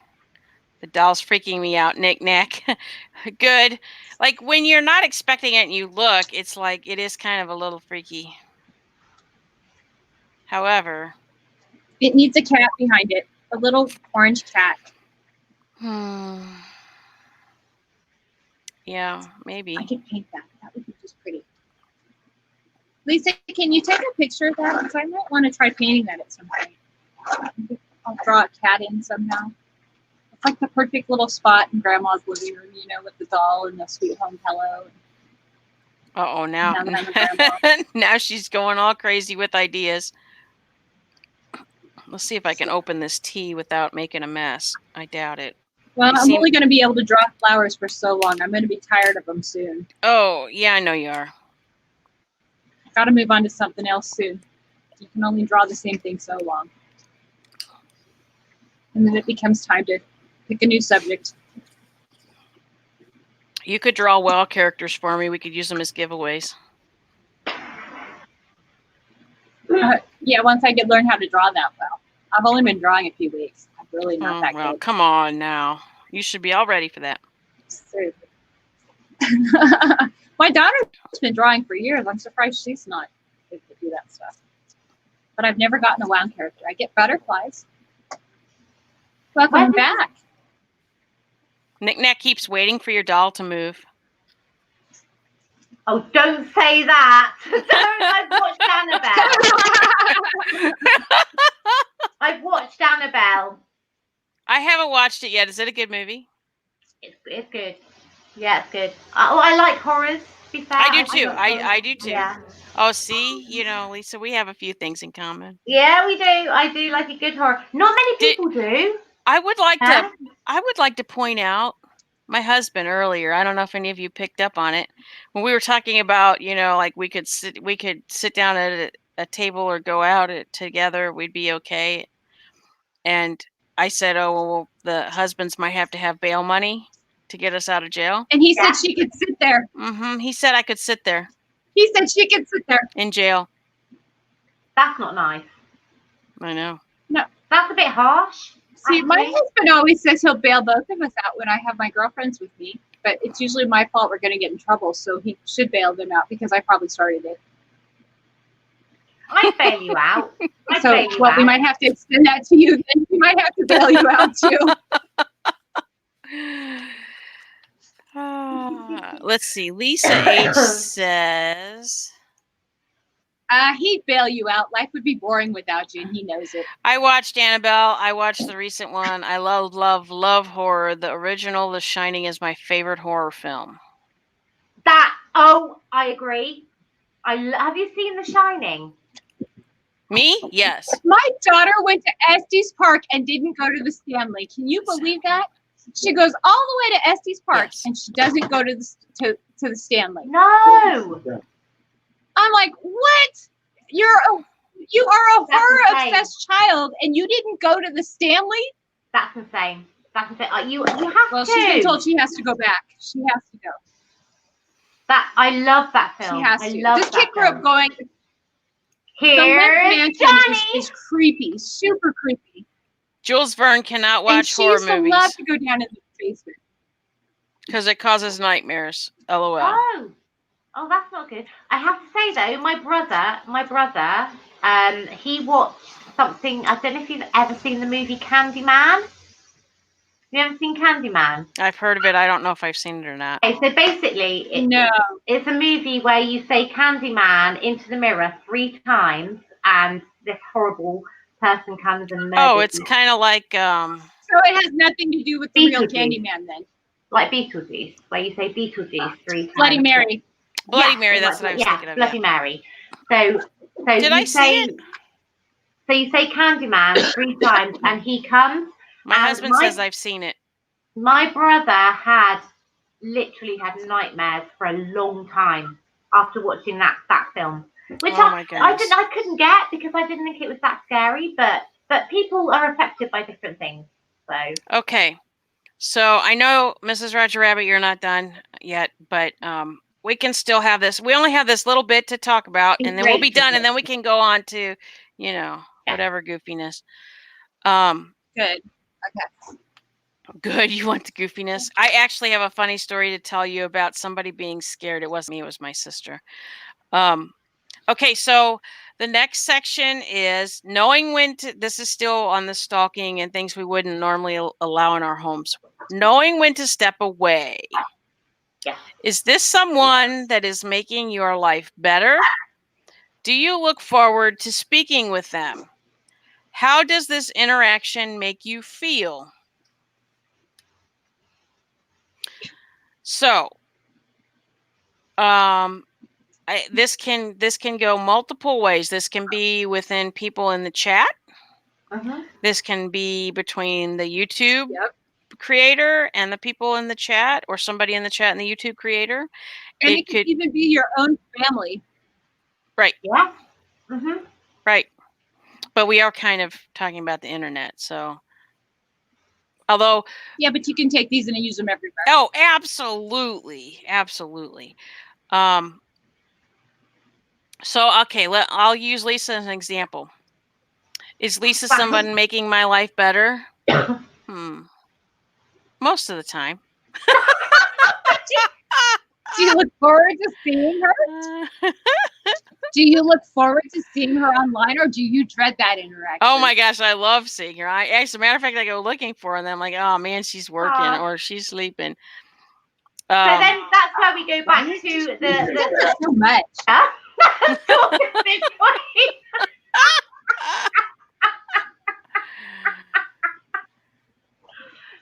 Sorry. I'm sorry.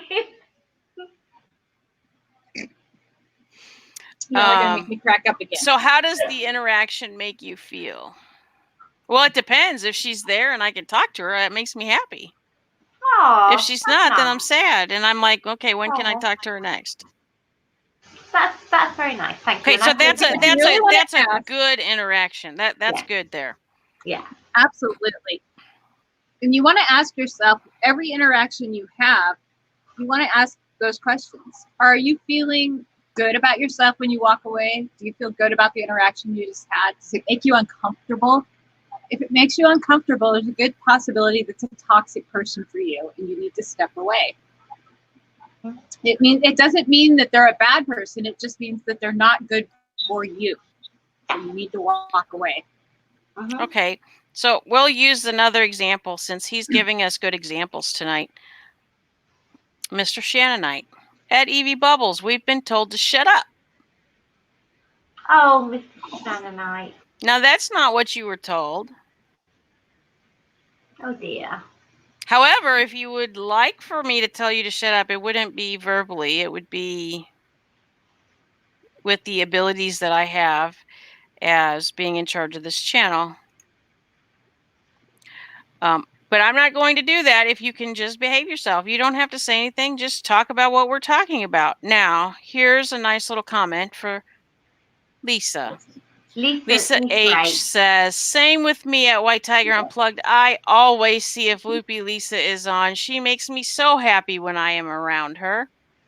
Oh, but she makes me happy too. And that's the thing, it's reciprocated. I love it. I love looking for her and I love seeing her. So. Oh, she is one of those people that you're going to smile when you see her. She's going to come in a chat and it's going to be, she's going to say hi to everybody. She's going to be almost as full of bubbles as you are. And just when you see Lisa H come in, you're about to have a good conversation. Absolutely. I love her. About to have a good interaction. Yeah, she's awesome. And she's probably going to be at a McDonald's. Yes, she will. Yes, with her chicken nuggets. Did you ever get your chicken nuggets, by the way? I did mean to.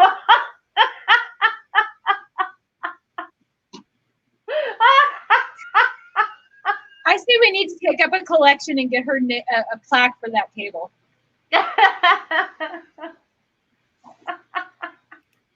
Evie Bubbles says, all three of you on the panel cheer me up. Oh, thank you, Evie. That's lovely. That's a really nice thing. You see, that's so nice. Okay, now Lisa H still isn't making me feel loved. Oh, thank you at Loopy Lisa and Mrs. Roger Rabbit. I love you both.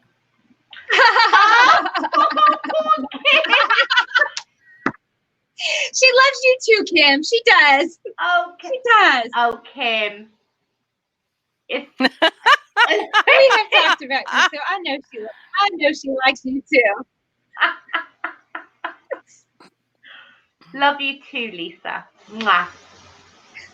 Oh, goodness Awesome me. woman. Amazing lady. Okay.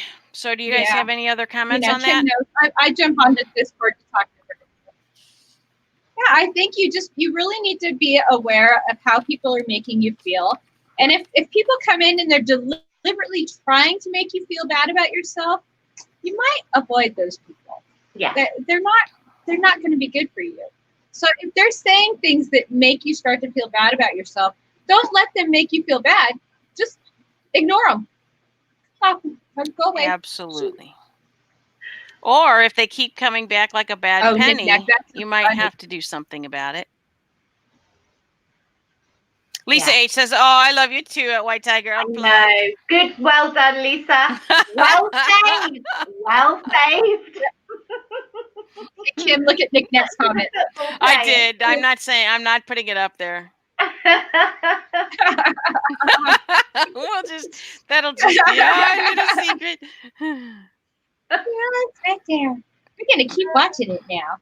All right, so now that we've gotten all that out of the way, does anybody have any questions, comments, anything else they want to add, or something additional they want us to say? Speak now or forever hold your peace. Otherwise, you'll have to take it to Discord and bring it up to us in there, and we'll address it.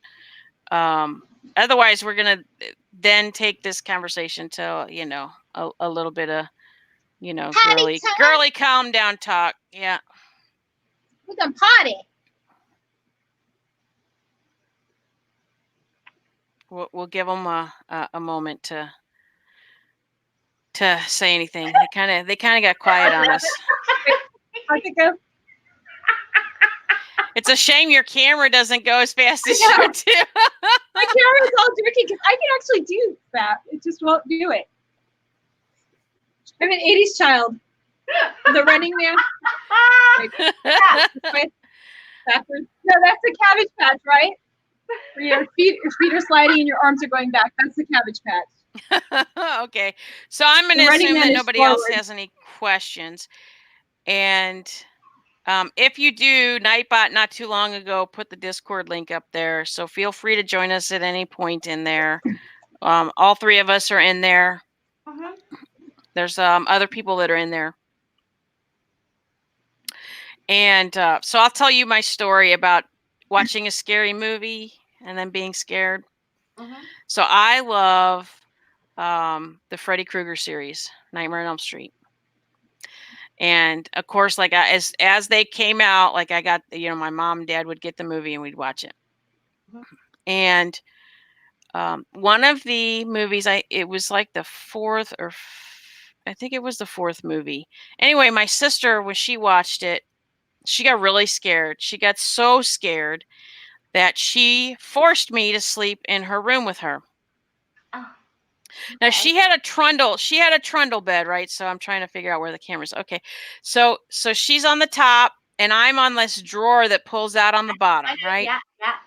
And that way, like she would get out of bed and step on me or whatever. So we had these, I don't know if you guys had them, but we had these cap guns that had these little rolls of paper that had these little, do you remember those? Yeah. Okay. So we had these little guns that you'd stick those rolls of paper in, and like you'd pull it and it'd go pop, and it would go to the next one and then pop. Okay.